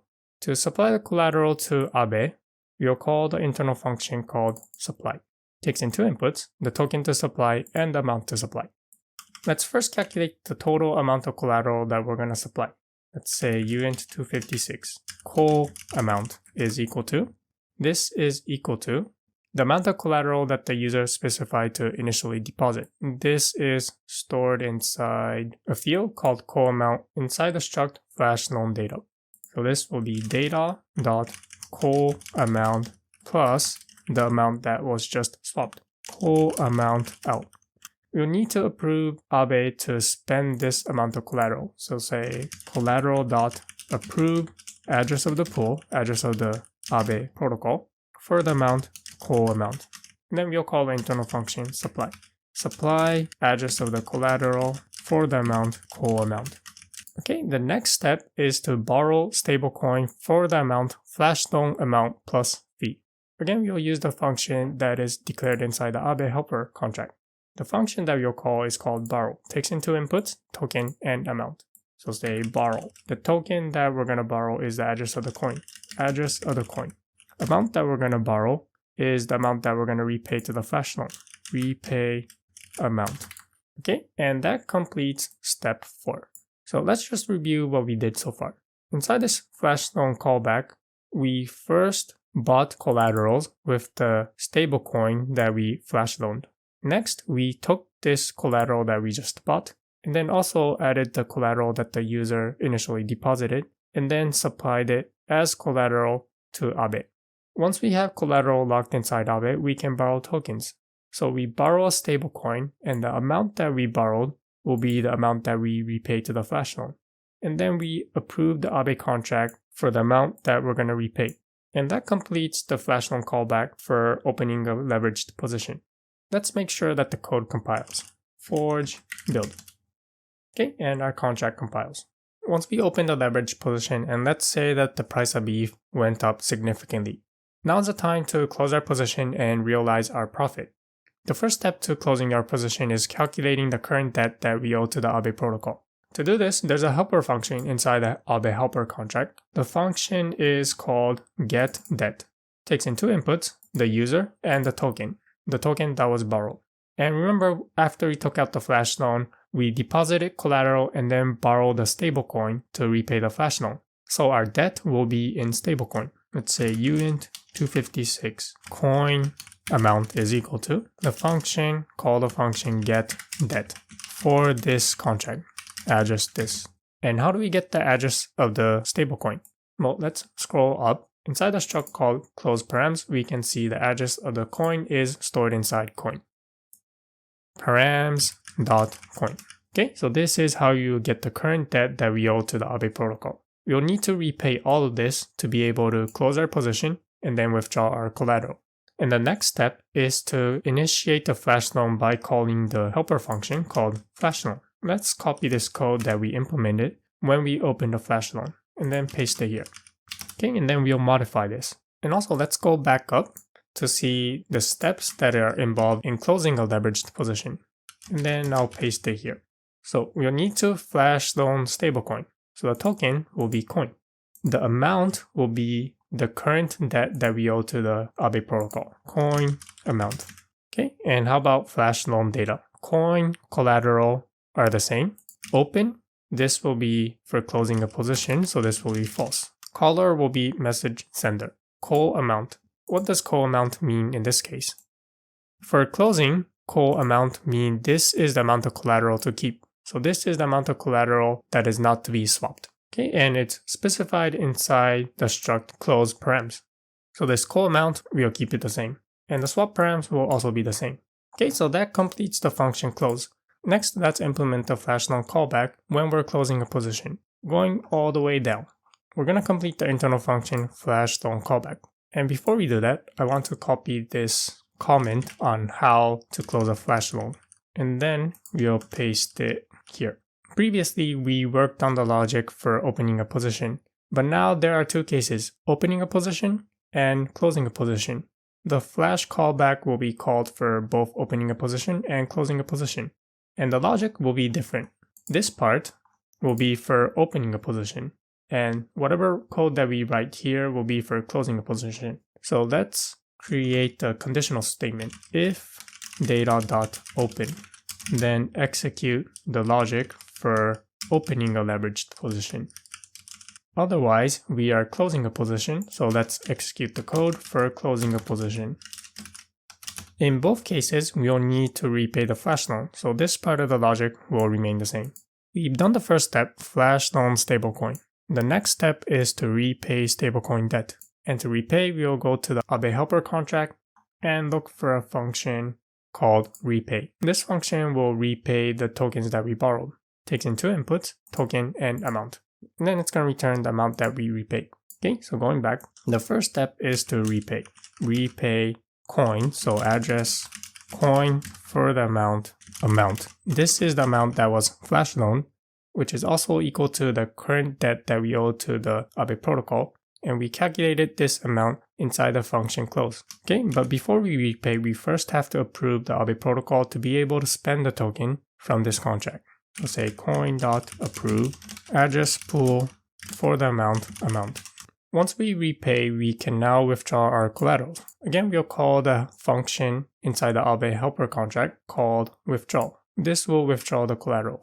Say withdraw the collateral.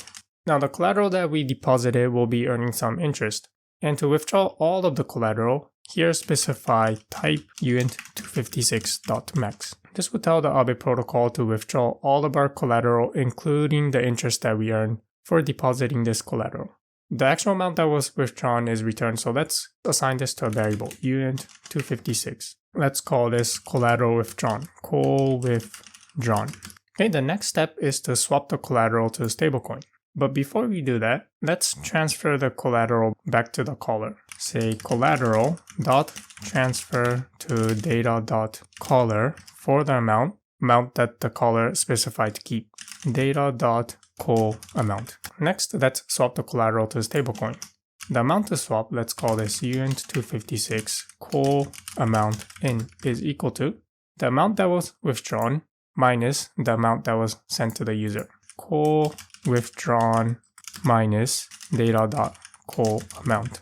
And then we'll call the internal function to swap. So I'll copy this code and then paste it here. The token in will be collateral. Token out will be coin. Amount in will be col amount in. And amount out min will come from swap data, and the arbitrary data for swap will also come from swap.data. Since we're swapping collateral to coin, this will be coin amount out. Okay, what is the next step? So we swap collateral to stablecoin. Now we need to repay the flash loan. But before we do that, if there's any profit, let's transfer the profit over to the caller. Otherwise, if there's a loss, let's also ask the caller to repay for the loss. So let's say if coin amount out is less than repay amount, then there is a loss, so we'll ask the caller to repay to cover for the loss. Coin.transfer from data.caller to this contract for the amount, the difference, repay amount minus coin amount out.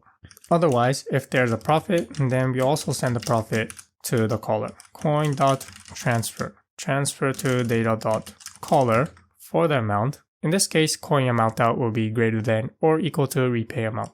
Coin amount out minus repay amount. Okay, and that completes the exercise for close. Let's try executing the test. The command to execute is forge test fork URL. The file to test is called exercise Aave /lib, and the function that we will call is called test /lib. This function will both test opening a leveraged position and then immediately closing it. So we expect to make some loss.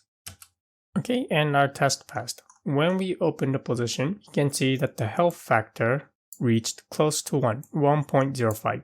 So that's really close to getting liquidated. And then after we closed the position, we made a loss of roughly $94. However, we got our one collateral back. Balancer V2 is an AMM that allows you to stake the liquidity and earn rewards. The mechanics for earning the reward is based on a design invented by Curb Finance. This mechanic is called voting escrow tokenomics, also known as VE tokenomics. The way it works can be a little bit confusing. So in this video, I'll explain how Balancer V2 contracts are designed, how it works, and how the voting escrow tokenomics works with Balancer V2. So let's say that we have a user. This user is going to be a liquidity provider to the Balancer V2 AMM.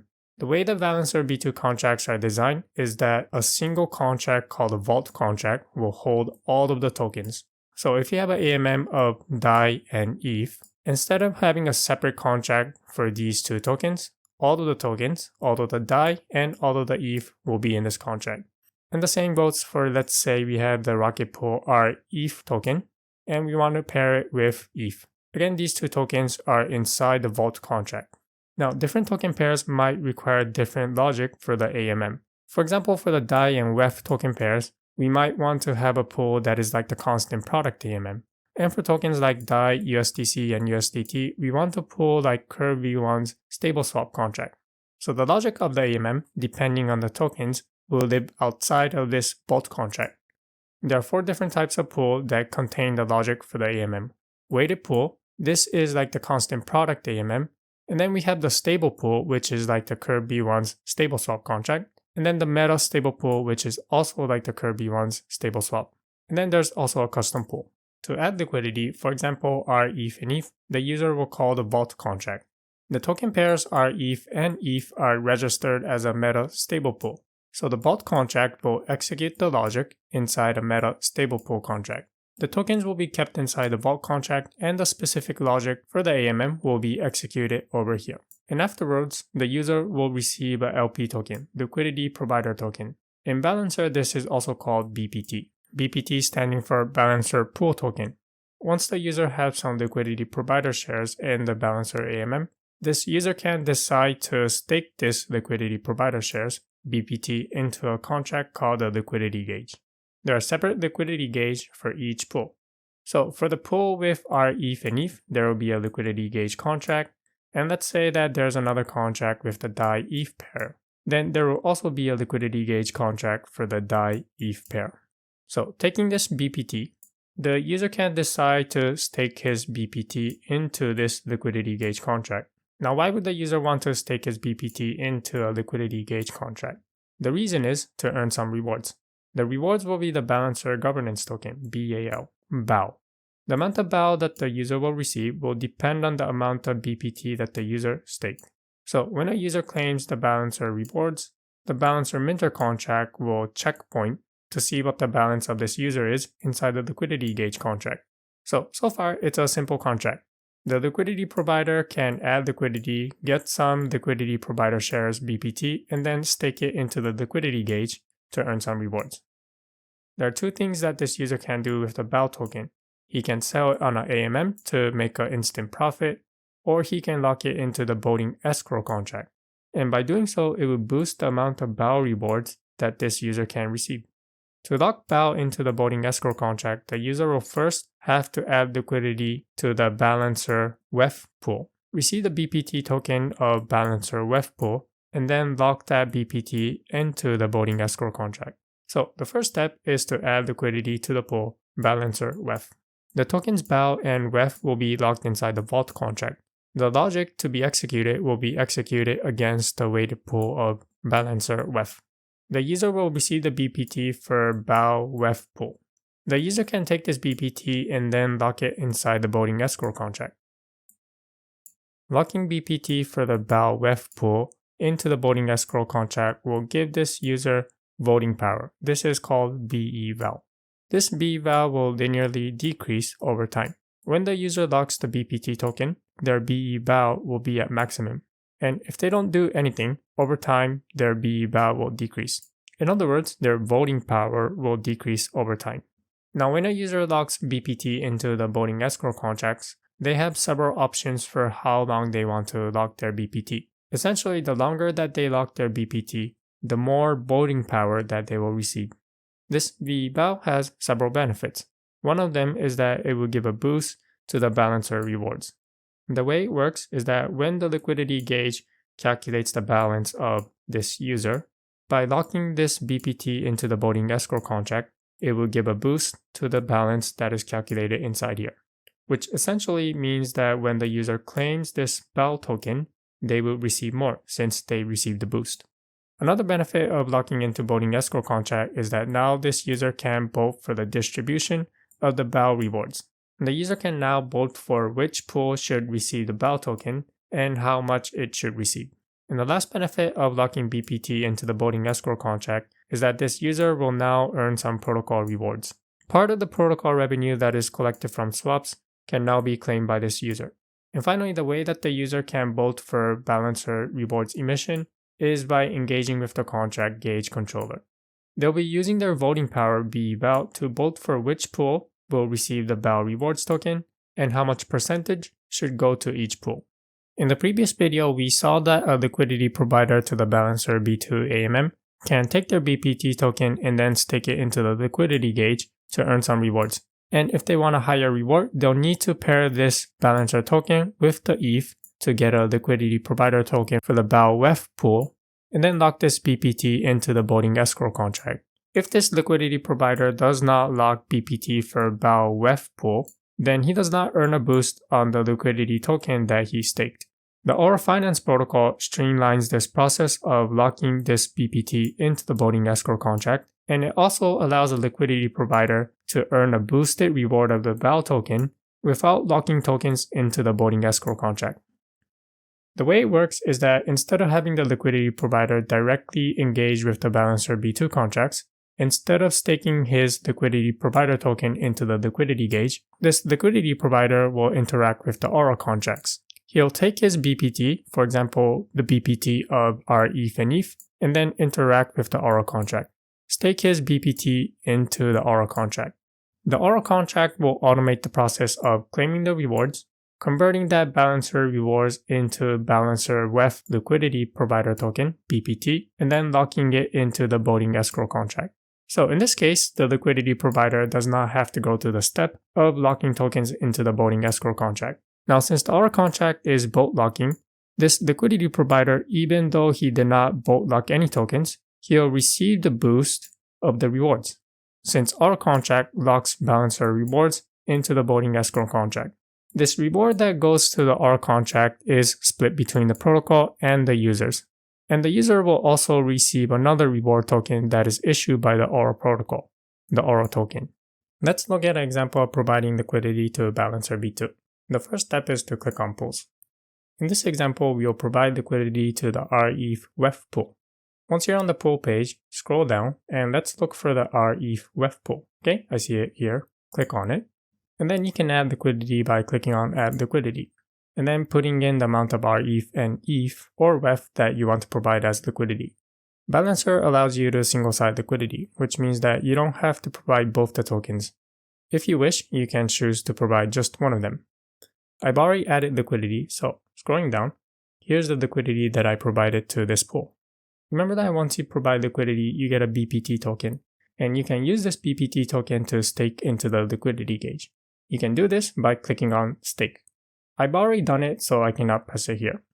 Clicking on the Stake tab, you can see that I have my BPT token staked into the liquidity gauge. Once you have BPT staked into the liquidity gauge, over time you'll earn some BAL token rewards. Once you have BAL, you can claim the BAL reward and then pair it with a WETH to add liquidity to the BAL WETH pool. And then you will take that LP token and then lock it into the voting escrow contract. To claim the BAL reward, click on the BE BAL tab. This will take you to another page. And once you're there, click on the Claim tab. Scrolling down here, you can see that I can claim some BAL as rewards. Click on this to claim some BAL tokens as reward. And once you have this, you can add this as liquidity to the BAL WETH pool. And then lock the BPT into the voting escrow contract. Going back to the balancer pool page, scroll down and then find a pool called BAL WETH.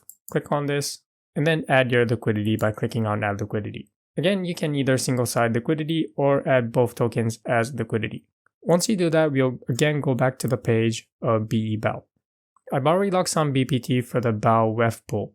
And you can see here that my BE BAL is 0.350 and over time it will decrease. Furthermore, if I scroll down, you can see that I can vote for the next BAL emission.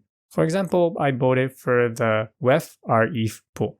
And then let's go back to the Claim tab again.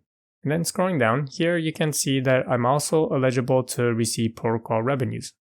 Let's also see how to provide liquidity to a balancer through the Aura Finance user interface. The first step to provide liquidity, for example, let's provide liquidity in rETH and WETH. So I'll search for the pool rETH and WETH by typing rETH. And then scrolling down, at the top I see the rETH WETH pool. Click on this. From this page, you have several options.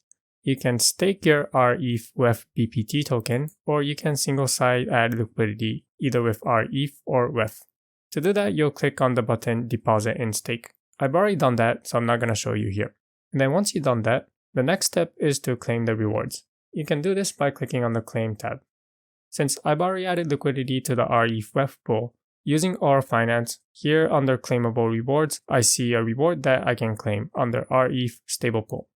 To claim a reward, I'll click, let's just say click on all of it, and you can click Claim Rewards to claim the rewards. Now, I won't submit a transaction here since the amount of tokens that I can claim is virtually equal to 0. I'm just burning ETH if I were to submit a transaction to claim the rewards. But notice that I can claim the rewards for BAL, Aura, and RPL. In the example that I just showed you on Balancer user interface and Aura user interface, here are the actual transactions that I sent on the mainnet. If you're curious on what contracts were called, what functions were called, and what parameters were passed, click on these links to see the details. These links will be included in the README of the GitHub repo. For example, let's click on one of these transactions to see what you will see if you were to click on this link. So let's click on Add Liquidity Transaction. This will take you to Etherscan. Again, this transaction was to add liquidity to a balancer. Here's the transaction ID. And if you wanted to see more details, you can see which account the transaction was initiated by, which contract it called, how the tokens were transferred. Further down, click on more details to see what function was called and what parameters were passed. These links to the transaction might be something that will interest you if you need to know exactly how to interact with the balancer protocol or the Aura protocol. So again, here are the example transactions. Click on it to see the details. Let's go over the solution for how to add liquidity to balancer B2 AMM. The first thing that we'll do is pull in rETH and WETH. So say if rETH amount is greater than 0, then we'll say rETH.transfer from message.sender to this contract for the amount rETH amount. We'll also approve the balancer B2 contract to pull in the rETH from this contract. And which contract do we need to approve? Let's scroll up to see which contract that we need to call. Over here, you can see that the Bolt contract, remember the Bolt contract in balancer B2 is a contract that will manage all of the tokens. This is the contract where all of the tokens will be locked. So we'll need to approve this contract. Okay, going back down. So let's say ref.approve address of the Bolt for the amount, ref amount, the amount that we're going to deposit. And then we'll do the same for WETH. Just simply change these parameters to WETH amount, and then change the token as well, WETH. Okay, so that's the first step, transferring the tokens in and then approving the balancer B2 Vault contract to spend the tokens from this contract. Okay, what is the next step? The next step is to call the internal function join. This function will add liquidity to the balancer B2 Vault contract.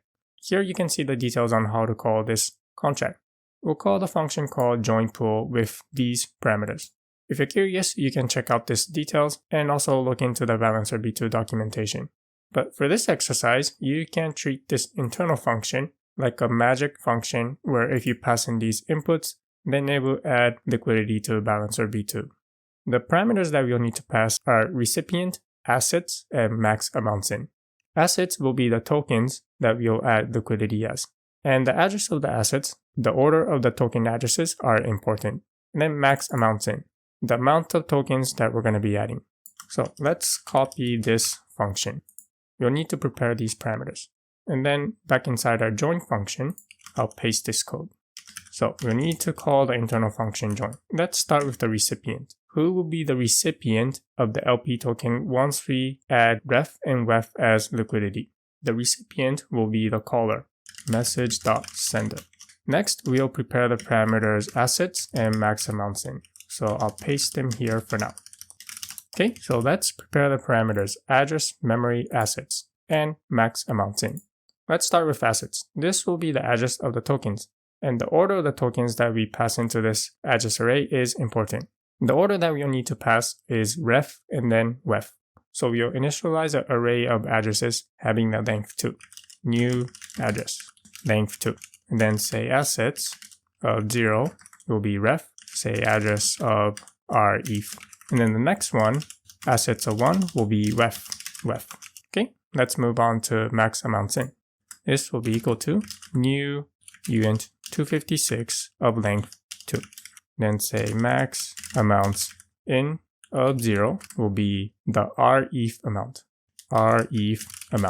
And then the next input will be WETH amount.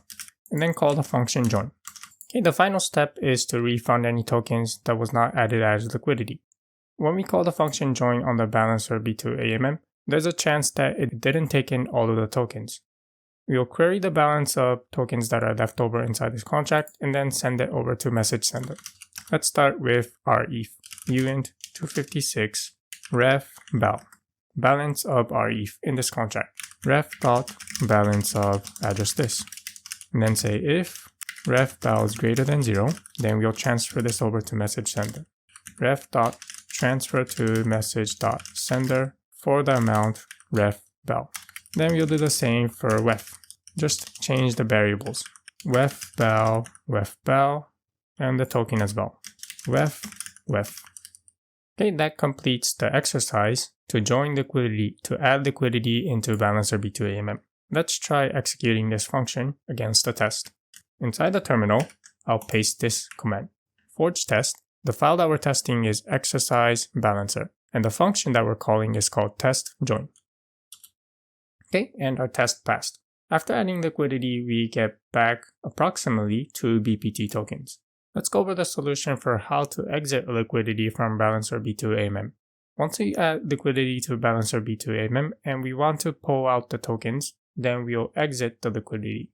First, we'll pull in the BPT token, the liquidity provider shares, from message sender. And here, this BPT token is initialized over here. This BPT token refers to the liquidity provider token for the pool rETH WETH. Say bpt.transfer from message.sender to this contract for the amount BPT amount. And then the next step is to call the internal function called exit. This internal function hides the details of how to remove liquidity from the balancer B2 AMM. It will call a function called exit pool, and here are the parameters that you'll need to prepare. For this exercise, you don't have to worry about the details. The only details that you'll need to worry about is making sure that these parameters are the right parameters. BPT amount, recipient, this will be the recipient of the tokens that are withdrawn. Assets, this will be the address of the tokens. And min amounts out, minimum amount of tokens that we expect to get back. Let's copy this function and then paste it here. Okay, let's start with BPT amount. BPT amount will come from the input. Recipient, the recipient of the tokens that are withdrawn. Message.sender. Then we also need to prepare an array of addresses and an array of UN256. Let's start with assets. For the rETH WETH pool, this will be an array of address of length 2, where the first address will be rETH and the second address will be WETH. New address, array of address, size 2. And then assets of 0, address of rETH, and assets of 1 will be address of WETH. Min amounts out. For this exercise, we're only going to remove liquidity in rETH. New unit 256, size 2. Min amounts out for the 0th index will be for the amount for rETH. This will be min rETH amount out. And then for index 1, this will be WETH. This will be 0, since we're removing liquidity all in rETH. Okay, and that completes this exercise. Now to test this function, I'll need to prepare the solution for the function join, which will add liquidity. Okay, let's now execute the test. Inside the terminal, here's the command that I will execute. The file is exercise balancer, and the test is called test exit. And our test passed. For removing liquidity, we got back approximately 1.89 rETH. Let's go over the solution for how to add liquidity to balancer V2 through Aura Finance. The function that we'll implement is called deposit. The first thing that we'll do is transfer rETH from message sender. rETH.transfer from message.sender to this contract for the amount rETH amount. Next, to deposit into Aura Finance, we'll need to approve a contract called the deposit wrapper that is defined over here. rETH.approve address of deposit wrapper for the amount rETH amount. To add liquidity through the Aura Finance, we will need to call a function inside the deposit wrapper. Let's take a look at the interface for a deposit wrapper. Scrolling up, you can see over here that the deposit wrapper is initialized with the interface iRewardPool deposit wrapper. Let's navigate to this file. Inside source, under interface, Aura, there's an interface called iRewardPool deposit wrapper. Click on this. Okay, and this is the function that we'll need to call to deposit liquidity into balancer B2 by Aura Finance. So let's copy this, go back to the function that we were working on, then paste it here. The contract that we'll need to call is deposit wrapper, and the function that we'll need to call is deposit single. Prepare these parameters. Okay, let's start with reward pool, the address of the reward pool. Let's scroll up to see what it is initialized as. It's initialized as a constant over here. So let's change this. Address reward pool. Next will be the address of the input token, the token that we're adding as liquidity. This will be our ETH. Next will be the input amount, the amount of token that we're adding, our ETH amount. And then next will be balancer pool ID. This will be bytes 32. Where can we get this balancer pool ID? Let's scroll up. The balancer pool ID. Here it is, balancer pool ID rETH WETH. I'll copy this and then let's paste it here. And finally, a parameter called request, which will be a struct from join pool request. Remember in the exercise for adding liquidity to a balancer, there was an internal function called join. Let's take a look at that function to see how to prepare this parameter. So under exercises, under the contract balancer liquidity, I'm looking for an internal function called join. Here you can see how the parameter is prepared. Let's copy all of this. And then back inside our Aura liquidity contract, let's paste this in. And then maybe we'll need to change the parameters inside here. Okay, so it looks like we'll need to prepare a parameter called assets and max amount in. Let's go to the solutions for the balancer liquidity exercise to see how these parameters were prepared. Solutions, balancer liquidity. How are the parameters prepared for assets and max amounts in? Okay, here it is. I'll copy these. And then back inside our exercise, the exercise that we're working now, I'll paste these over here. So the assets will be rETH and WETH. And the amounts will be rETH amount and WETH amount. However, for this exercise, we're providing liquidity only in rETH. So WETH amount will be 0. Okay, so that's how you would add liquidity to Balancer B2 by Aura Finance. The next step is to refund rETH if not all of the rETH was added as liquidity. You'll first get the balance of rETH remaining in this contract. Ref bow is equal to rETH dot balance of this contract. Then say if ref bow is greater than 0, ref dot transfer to message dot sender. Transfer to message dot sender for the amount rETH bow. And the final step is to return the amount of shares that was minted from Aura Finance for providing liquidity. And the way we will do that is we'll first need to get an interface inside Aura Finance. Interface, Aura, and then click on iBase reward pool 4626. Then here it says returns the balance of shares staked in this contract. The function that we'll need to call is called balanceUp on the contract with the interface iBase reward pool 4626. Okay, so going back to our contract and scrolling back up, you can see here that this contract called reward pool has the interface iBase reward pool 4626. So say shares is equal to reward pool dot balanceUp address this. Notice that I'm not declaring the variable here since it's already declared as a return output. Okay, so that completes the function deposit. Let's try compiling this contract. Inside the terminal, type forge build. Okay, and our contract compiles. We'll be testing this function once we implement all of the functions. The other two functions that we'll need to implement are claiming rewards and then exiting liquidity. Once we add liquidity by the Aura Finance, it's going to start accruing rewards which we can claim. To claim the rewards, we'll need to call the contract reward pool. The reward pool has a function called getRewards and it doesn't take any inputs. Calling this function will send any rewards that we can claim to the caller. When this contract calls getReward on reward pool, any reward token will be sent into this contract. And to transfer the rewards that this contract claimed, there's a function called transfer where only an authorized account can specify the token and the destination. So all we have to do here is call reward pool.getReward. Let's try compiling this contract. Inside the terminal, type forge build. Okay, and our contract compiles. The last exercise in Aura Finance is to remove liquidity through Aura Finance. The first step is to call a function called withdraw and unwrap on the reward pool contract. It takes in two inputs, amount, the amount of shares to withdraw, and a Boolean field called claim. If this is set to true, when withdrawing the tokens, it will also claim the rewards. For the output, it's going to return a Boolean, and it will be true if it successfully withdrew the tokens. So first step is to withdraw the tokens. Reward pool.withdraw and unwrap. Passing in shares and saying true to claim the rewards. It's going to return a Boolean. It's going to return true if it was successful. Require that this call was successful. With the error message, let's say withdraw failed.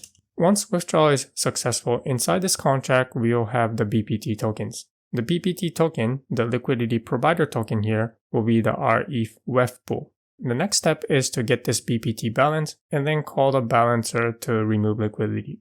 Uint 256 BPT bow is equal to bpt.balanceUp this contract. And then next we'll need to remove liquidity directly from balancer B2. Let's check the solution for the exercise where we remove liquidity from balancer B2. Inside, under solutions, click on balancer liquidity and then look for a function called exit. Okay, here it is. So first they prepare some parameters and then call an internal function called exit. I'm going to copy all of this and then paste it here. So these two assets and min amounts out are the parameters that we'll need to prepare. And then it calls an internal function called exit. Let's see what the internal function does. So here it is. And then scrolling up to look for the internal function. Okay, here it is. So I'll copy all of this and then paste it here. Okay, and now let's go through these parameters, make sure that they are the correct parameters. Let's start with assets. Assets will be rETH and WETH, so that is correct. How about min amounts out? Since we're removing liquidity all in rETH, this is correct. Min rETH amount out, which will come from the input, and for WETH will be 0. And then we call the function exit pool on the balancer vault contract. Pool ID is correct. Sender will be this contract. Here sender means the sender of the BPT token. And recipient, this will be message.sender. Message.sender. The address that is going to receive the rETH. Then scrolling down further, we have min amounts out and assets. And then finally BPT amount. This should be BPT val. All of the BPT inside this contract. Okay, and that completes this exercise. Let's now execute a test. The test will test the function deposit, get rewards, and also exiting liquidity. Okay, here's the command that I will execute to execute the test. The file will be exercise aura, and the test is called test, deposit, and exit. Okay, and our test passed. Let's take a look at the logs. Deposit into our finance and we get back 1 pool shares.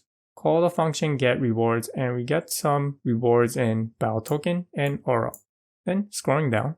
After withdrawing liquidity, we see that our rETH balance is roughly 0.999 rETH. And we also have some rewards in balancer token and aura token.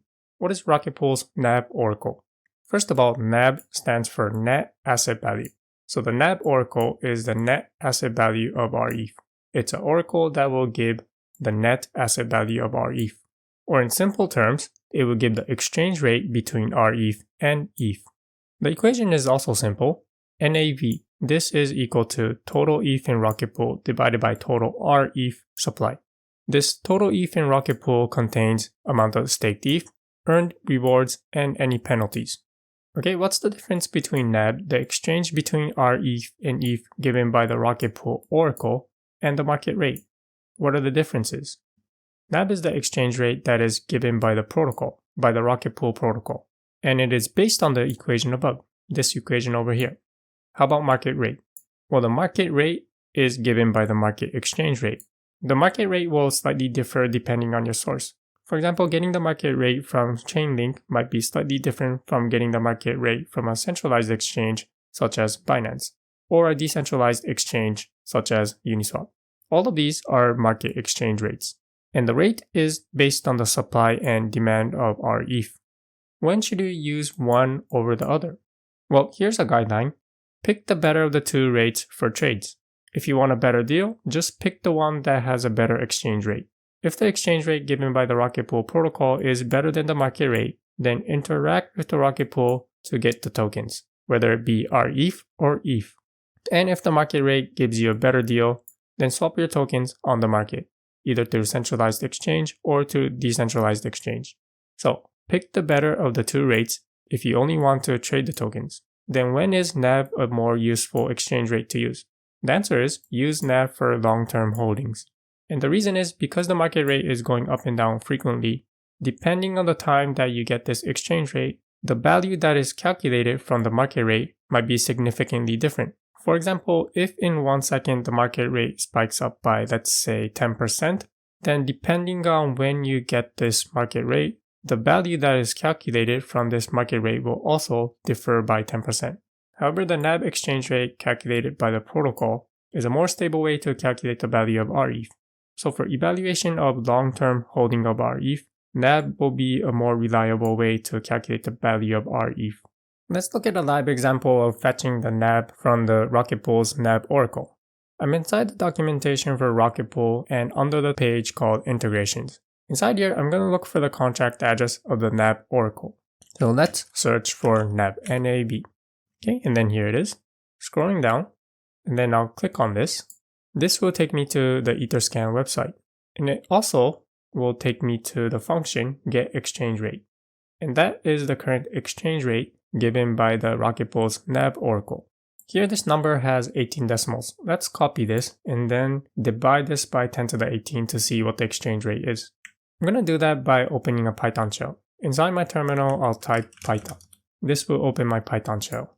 Paste the number that we just copied over and then divide this by 1e18. 1e18. And we get back approximately 1.1255. And this is the exchange rate of 1 rETH to ETH. If 1 rETH was provided to the Rocket Pool protocol, they would give us back approximately 1.1255 ETH. Okay, let's go over the solution for how to get the exchange rate of 1 rETH into ETH. And to do this, I'm going to first navigate to the rETH contract inside the GitHub repo of Rocket Pool. Here we're inside the GitHub repo for the Rocket Pool, and I'm looking at the rETH contract. Remember that inside this contract there are two functions. One function will get the exchange rate from ETH to rETH, and the other function will get the exchange rate from rETH back to ETH. So we have two functions, get ETH value and get rETH value. Which function do we need to call? Let's read through the comments. Get ETH value, calculate the amount of ETH backing the amount of rETH. So for example, if we put in 1 rETH into here, it will give us back the amount of ETH that is backing 1 rETH. Okay, so this looks like the function that we'll need to call. For the solution, you can call this function passing in 1 rETH over here. There's also another solution where this is handled inside this code. Over here, there's a function called getExchangeRate, which will call the function getETHValue passing in 1e18. Okay, so for this solution, I'll call this function. Back inside our code, we'll call the function return rETH dot and then paste the code getExchangeRate. This will get the exchange rate of 1 rETH into ETH. Okay, so before we execute the test, here I want to mention that I've also created a function to get the exchange rate of rETH into ETH from Chainlink. We'll call both of the functions inside our test and then compare the exchange rates. Okay, here's a test command. The file that we're testing is exercise rETHNAB. The function that we're testing is called testNAB. And the test passed. Let's take a look at the logs. So the exchange rate, rETH rate from Rocket Pool gives us approximately 1.125. If we were to give 1 rETH to the Rocket Pool, then it will give us back approximately 1.1255 ETH, given that the Rocket Pool's minting and burning is available, that it is enabled. How about rETH exchange rate from Chainlink? So you can think about this exchange rate from Chainlink as the market price.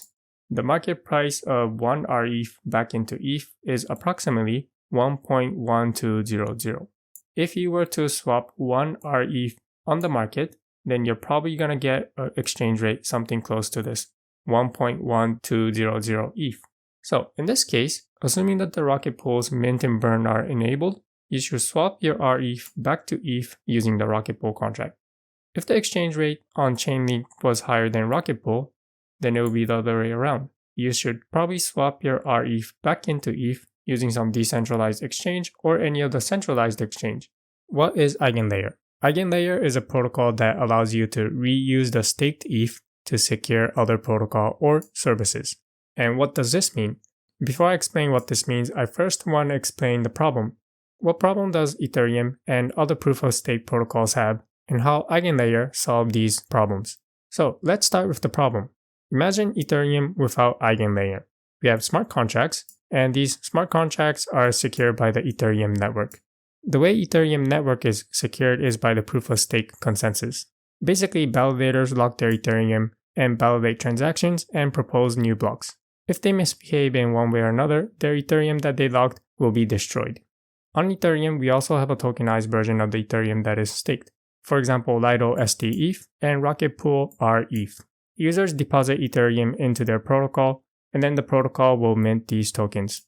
The protocol uses the Ethereum deposited by the users and then allocates it to a validator that they assign. Now imagine that there's a new protocol or a service that requires decentralization, and economic security. In other words, proof of stake. And they issue their own coin. And here what I mean by a service, for example, is like a data availability service or price oracle, bridge or rollup sequencer, and etc. So we have some kind of service or a protocol that cannot be done by a smart contract. So these services cannot be secured by Ethereum since they are not smart contracts. They need to issue their own tokens to spin up a proof of stake consensus. So now imagine a potential staker with a lot of money. They can either use this money to buy ETH and then stake into the Ethereum network, or they can use their money to buy this token to secure this service. But of course, this staker doesn't have infinite capital, so he can only choose one. Stake into Ethereum or stake into this other service. Now imagine that there are hundreds of these stakers. Each of them will have to decide either to stake into ETH or stake into another service. Or they might have enough capital to stake into both. But the point is, their capital must be split between the two services. Proof of stake is secured by the amount of value that is staked. When stakers have to split their capital to stake some into this off-chain service and some other to Ethereum, it fragments economic security. For example, let's say that this staker had $100. They can either choose this $100 to stake Ethereum or to stake this other service, or split this $100 to participate in proof of stake for both Ethereum and this service. But this $100 of economic security is split between Ethereum and this other service. So this is a problem of proof of stake from the staker's perspective. But there's also a perspective from the protocol. For a new protocol, it's difficult to get the attention of potential stakers to stake tokens into their protocol over another protocol such as Ethereum. EigenLayer solves the problem of fragmentation of economic security and the difficulty of bootstrapping economic security for new protocols by using staked ETH or its derivatives, LSTs, as a staking token to secure these services and protocols. The way it works is, let's say that a staker has some capital. The first step is to either acquire Ethereum or any of the LSTs, such as Rocket Pool rETH and Lido STETH. In the case that a staker acquired LST, they simply deposit these LST into the EigenLayer protocol. On the other hand, if the user bought ETH, then he'll have to run a validator and then stake ETH through the EigenLayer. In this case, the withdrawal address will be managed by EigenLayer. What this means is that when this validator run by this staker decides to exit the ETH out of Ethereum staking, the Ethereum will be sent to an address that is managed by EigenLayer. So once this staker has some representation of stake in ETH, the next step is that EigenLayer will be able to use these, either the staked ETH or the LST, to secure these protocol. It's going to use the staked ETH or some representation of the staked ETH to secure these services. Hence, it is called restake. It's reusing staked ETH to secure these protocol. In return, these services and protocols will issue staking rewards. And now the staking reward for this staker will be ETH for staking into ETH, and it's reusing the staked ETH to secure these protocols. So this staker will also earn the rewards from Service 1, Service 2, and Service 3. This staker will receive a higher reward but also faces a higher risk of either losing his staked ETH or his LST, whichever one he used to restake. Since his staked ETH or his LSTs are being used to secure Service 1, 2, and 3, if any of them fail, then he will be penalized. He has a higher chance of losing his tokens compared to simply staking into the Ethereum protocol. How does EigenLayer work? There are three main participants: service builders, operators, and stakers. Up until now, we refer to as service and protocols. These services are called ABS, actively validated services in EigenLayer. And they're basically what we discussed so far. Decentralized services built on the Ethereum that provides custom validation mechanisms of off-chain operations. So let's say that we have these ABSs, decentralized services that want some kind of economic security. The first participant, service builders, will be the developers of these ABSs. Next, we will have operators, people who are willing to run the services that these ABS developers wrote. These operators will first register with the EigenLayer protocol as operators, and then they will also register to run these ABSs. And then we have the staker. They're the ones that will lock their staked ETH or LST into the EigenLayer protocol and then delegate these tokens over to the operator. So after they acquire ETH and then stake it into the Ethereum protocol or obtain one of these LSTs, if they obtain an LST such as rETH and stETH, then they simply deposit into the EigenLayer protocol. If they were to provide ETH, then first they will run a validator and then stake ETH through the EigenLayer protocol. Once the LST or the staked ETH is controlled by the EigenLayer protocol, they can now delegate their staked asset to an operator. They're picking an operator to use their staked asset to run one of these ABSs to earn these rewards. The rewards for running these ABSs are sent to the EigenLayer protocol, and both the operator that run these ABSs and the staker who has provided the economic security can claim these rewards. Here I'll explain some of the core contracts in EigenLayer and how stakers and operators can interact with these contracts. Let's start with a staker. A staker can decide to deposit any of their LST tokens or other tokens supported by the EigenLayer. These tokens will be sent to the strategy manager contract, which will have a separate contract called strategy for each token. So we will have a strategy that manages rETH, a strategy that manages stETH, strategy that manages DAI, and so on. The tokens will be locked in the strategy contract. The user will interact with the strategy manager contract. On the other hand, if the user decides to stake their Ethereum and run a validator through EigenLayer, then they'll first create a contract called EigenPods. Each user will have a dedicated EigenPod contract, and these EigenPod contracts will be managed by the EigenPod manager. When the staker deploys the EigenPod and then stakes his ETH, he will interact with the EigenPod manager contract. Once the staker has these staked assets deposited into the EigenLayer protocol, the next step is to delegate to an operator. Delegate these staked assets to an operator. The staker will interact with the delegation manager, and if he wanted to undelegate from an operator, he will also interact with this contract. Other cases where the staker will interact with this delegation manager is when this staker decides to withdraw his staked tokens. There's a waiting period once he queue withdrawal. Once this waiting period has elapsed, the staker will be able to withdraw his tokens. And lastly, the staker can claim rewards by interacting with the rewards coordinator contract. Next, let's take a look at how the operator will interact with these contracts. The first thing the operator will have to do is register with the delegation manager. Register as an operator. Next, he will register which ABSs to run. Or he might change the ABSs around, so he might also deregister from an ABS. And then to claim rewards, he will interact with the rewards coordinator contract. Rewards in EigenLayer is submitted as a Merkle tree root, and it's helpful to know what this Merkle tree represents when you're claiming rewards. So here I'll explain how this Merkle tree is structured. At the top will be the Merkle root, where each leaf will be some information about the earner.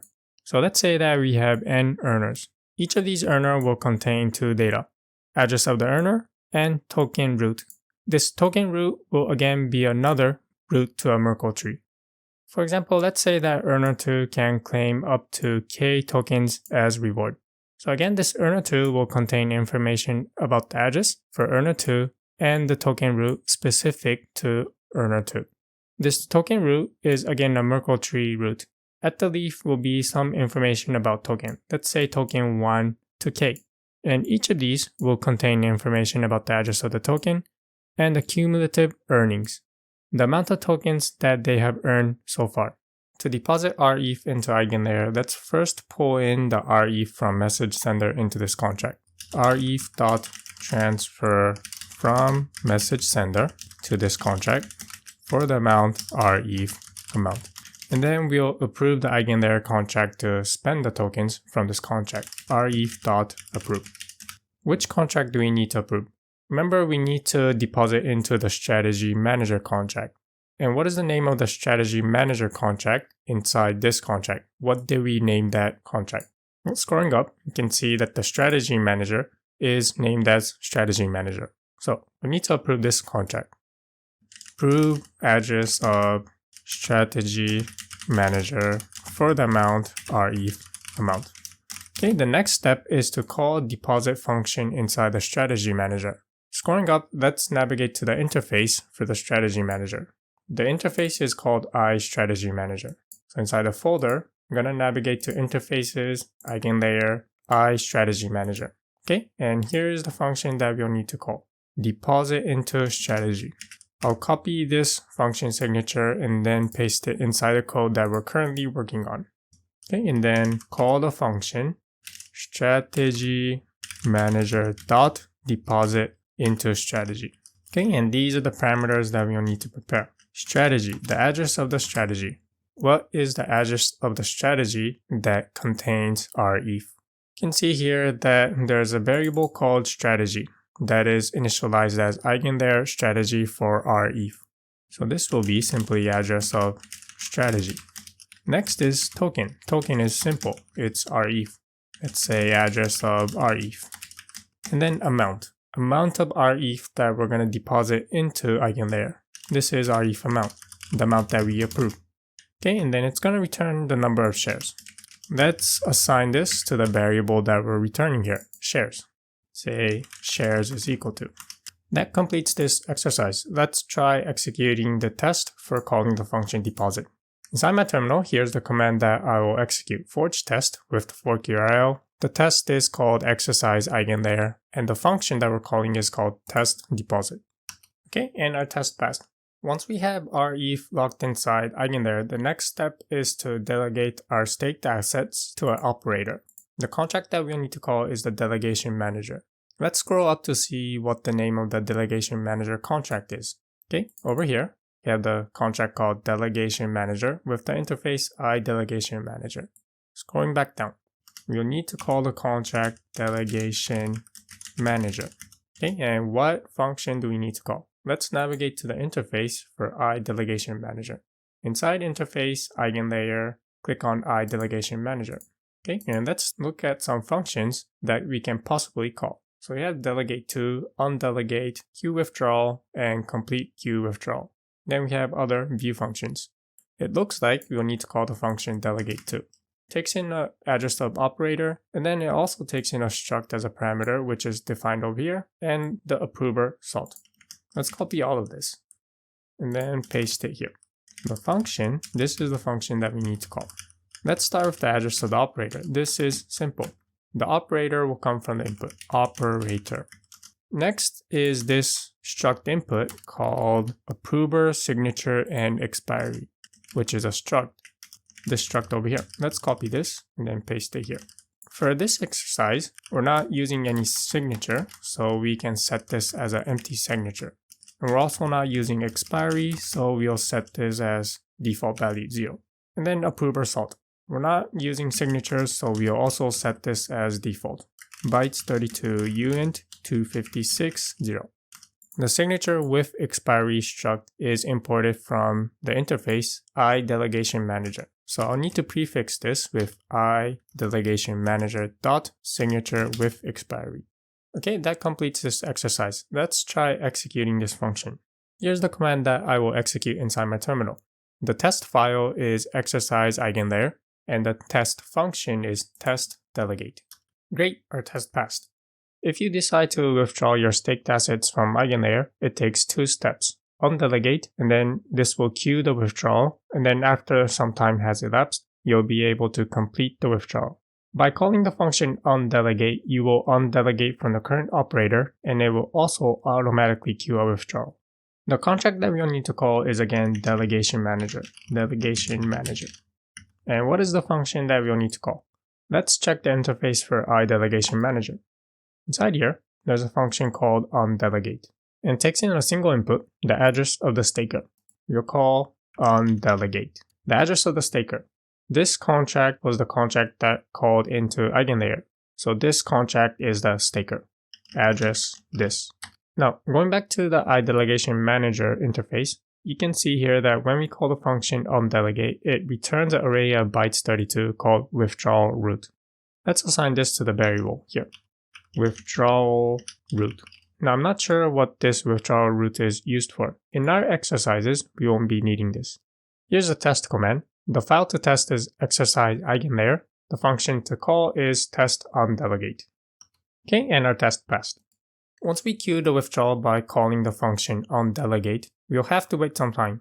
After we wait a certain time, we'll be able to actually withdraw the tokens from EigenLayer.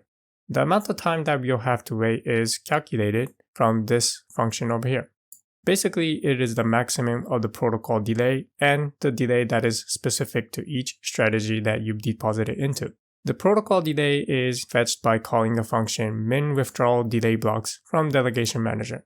And to get the withdrawal delay specific to each strategy, you'll have to loop through the strategies that you've deposited into and then call the function get withdrawal delay.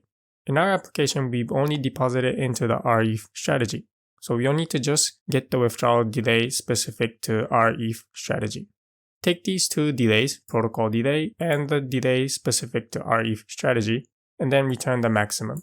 This is the amount of waiting time that we'll have to wait after we queued a withdrawal before we can actually withdraw. Let's look at the inputs first. The function withdrawal will take in the operator that we're withdrawing the stakes from, the staked assets, the amount of shares to withdraw, and start block number. This start block number is the block number when we queued a withdrawal. In our application, when we call the function undelegate, it will automatically queue a withdrawal. This is handled by the function undelegate on the delegation manager. So the starting block where withdrawal is queued is the block when we call the function undelegate. Okay, so now let's actually withdraw the tokens. To withdraw tokens, again, we'll need to call the contract delegation manager.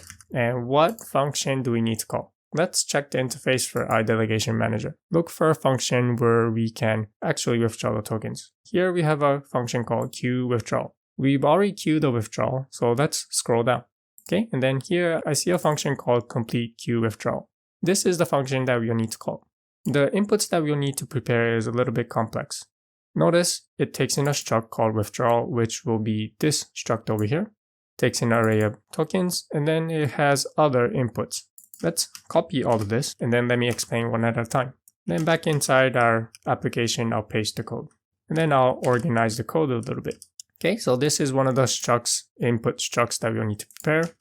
And the function that we'll eventually need to call is called complete queue withdrawal.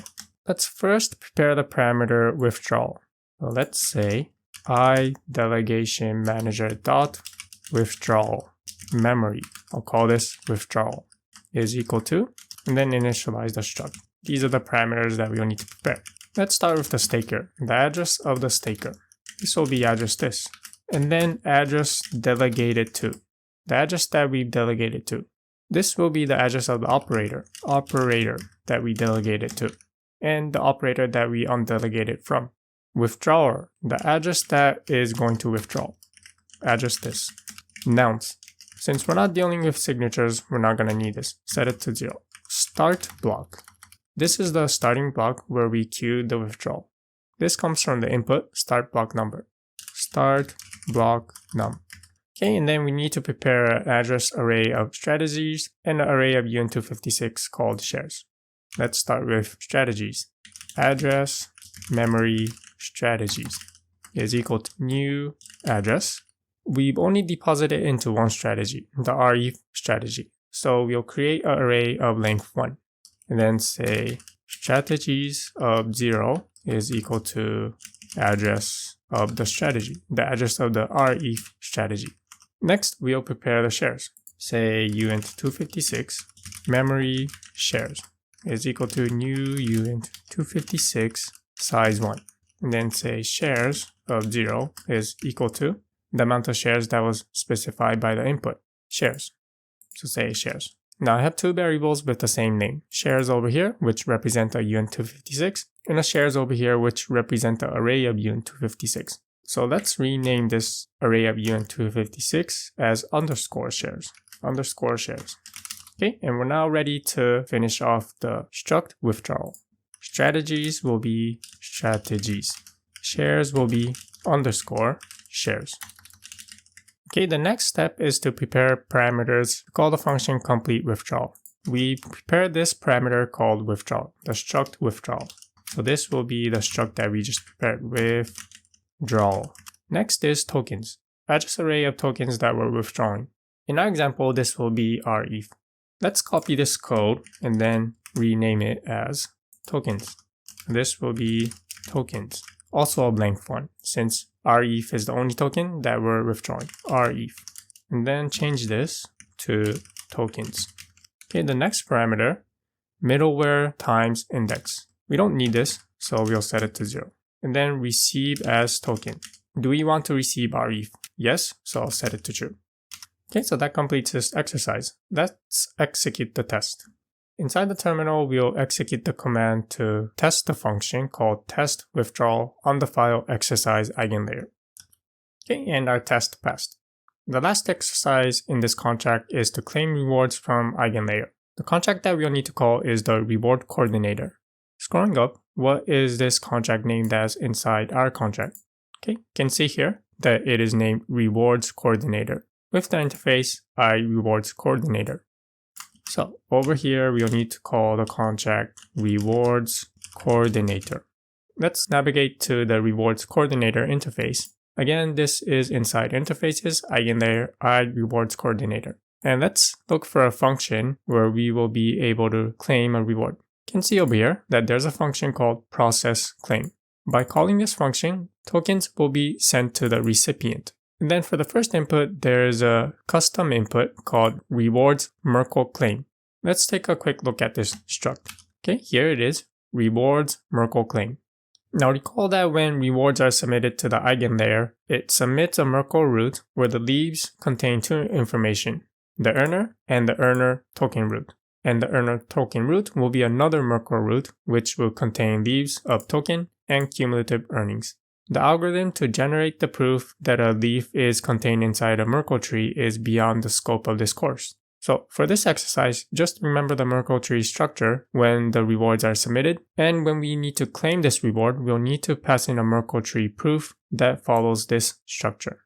The way that this function claim rewards will be tested is inside the test, under the folder EigenLayer, there's a test data that when parsed, it will generate the correct merkle proof. This is copied from the code of EigenLayer. This data is parsed, and then inside the test for EigenLayer, it will load that data, you can see it over here, and then pass it into our application contract. To test that, we actually call the EigenLayer contracts. Okay, so let's go back to our application. Claim rewards. You'll need to call the function process claim. The hard part, the claim is already prepared from the input, so say claim. And then the recipient, address this. Okay, and that completes this exercise. Let's execute the test command. The file is exercise EigenLayer, and the function that we're calling is test claim rewards. And the test passed. You can see from the logs that the reward token balances are greater than 0. You might think that rETH only exists on the Ethereum mainnet, since Ethereum staking is something that you can do only on the mainnet. So you might also think that the staking token, like rETH, only exists on the mainnet.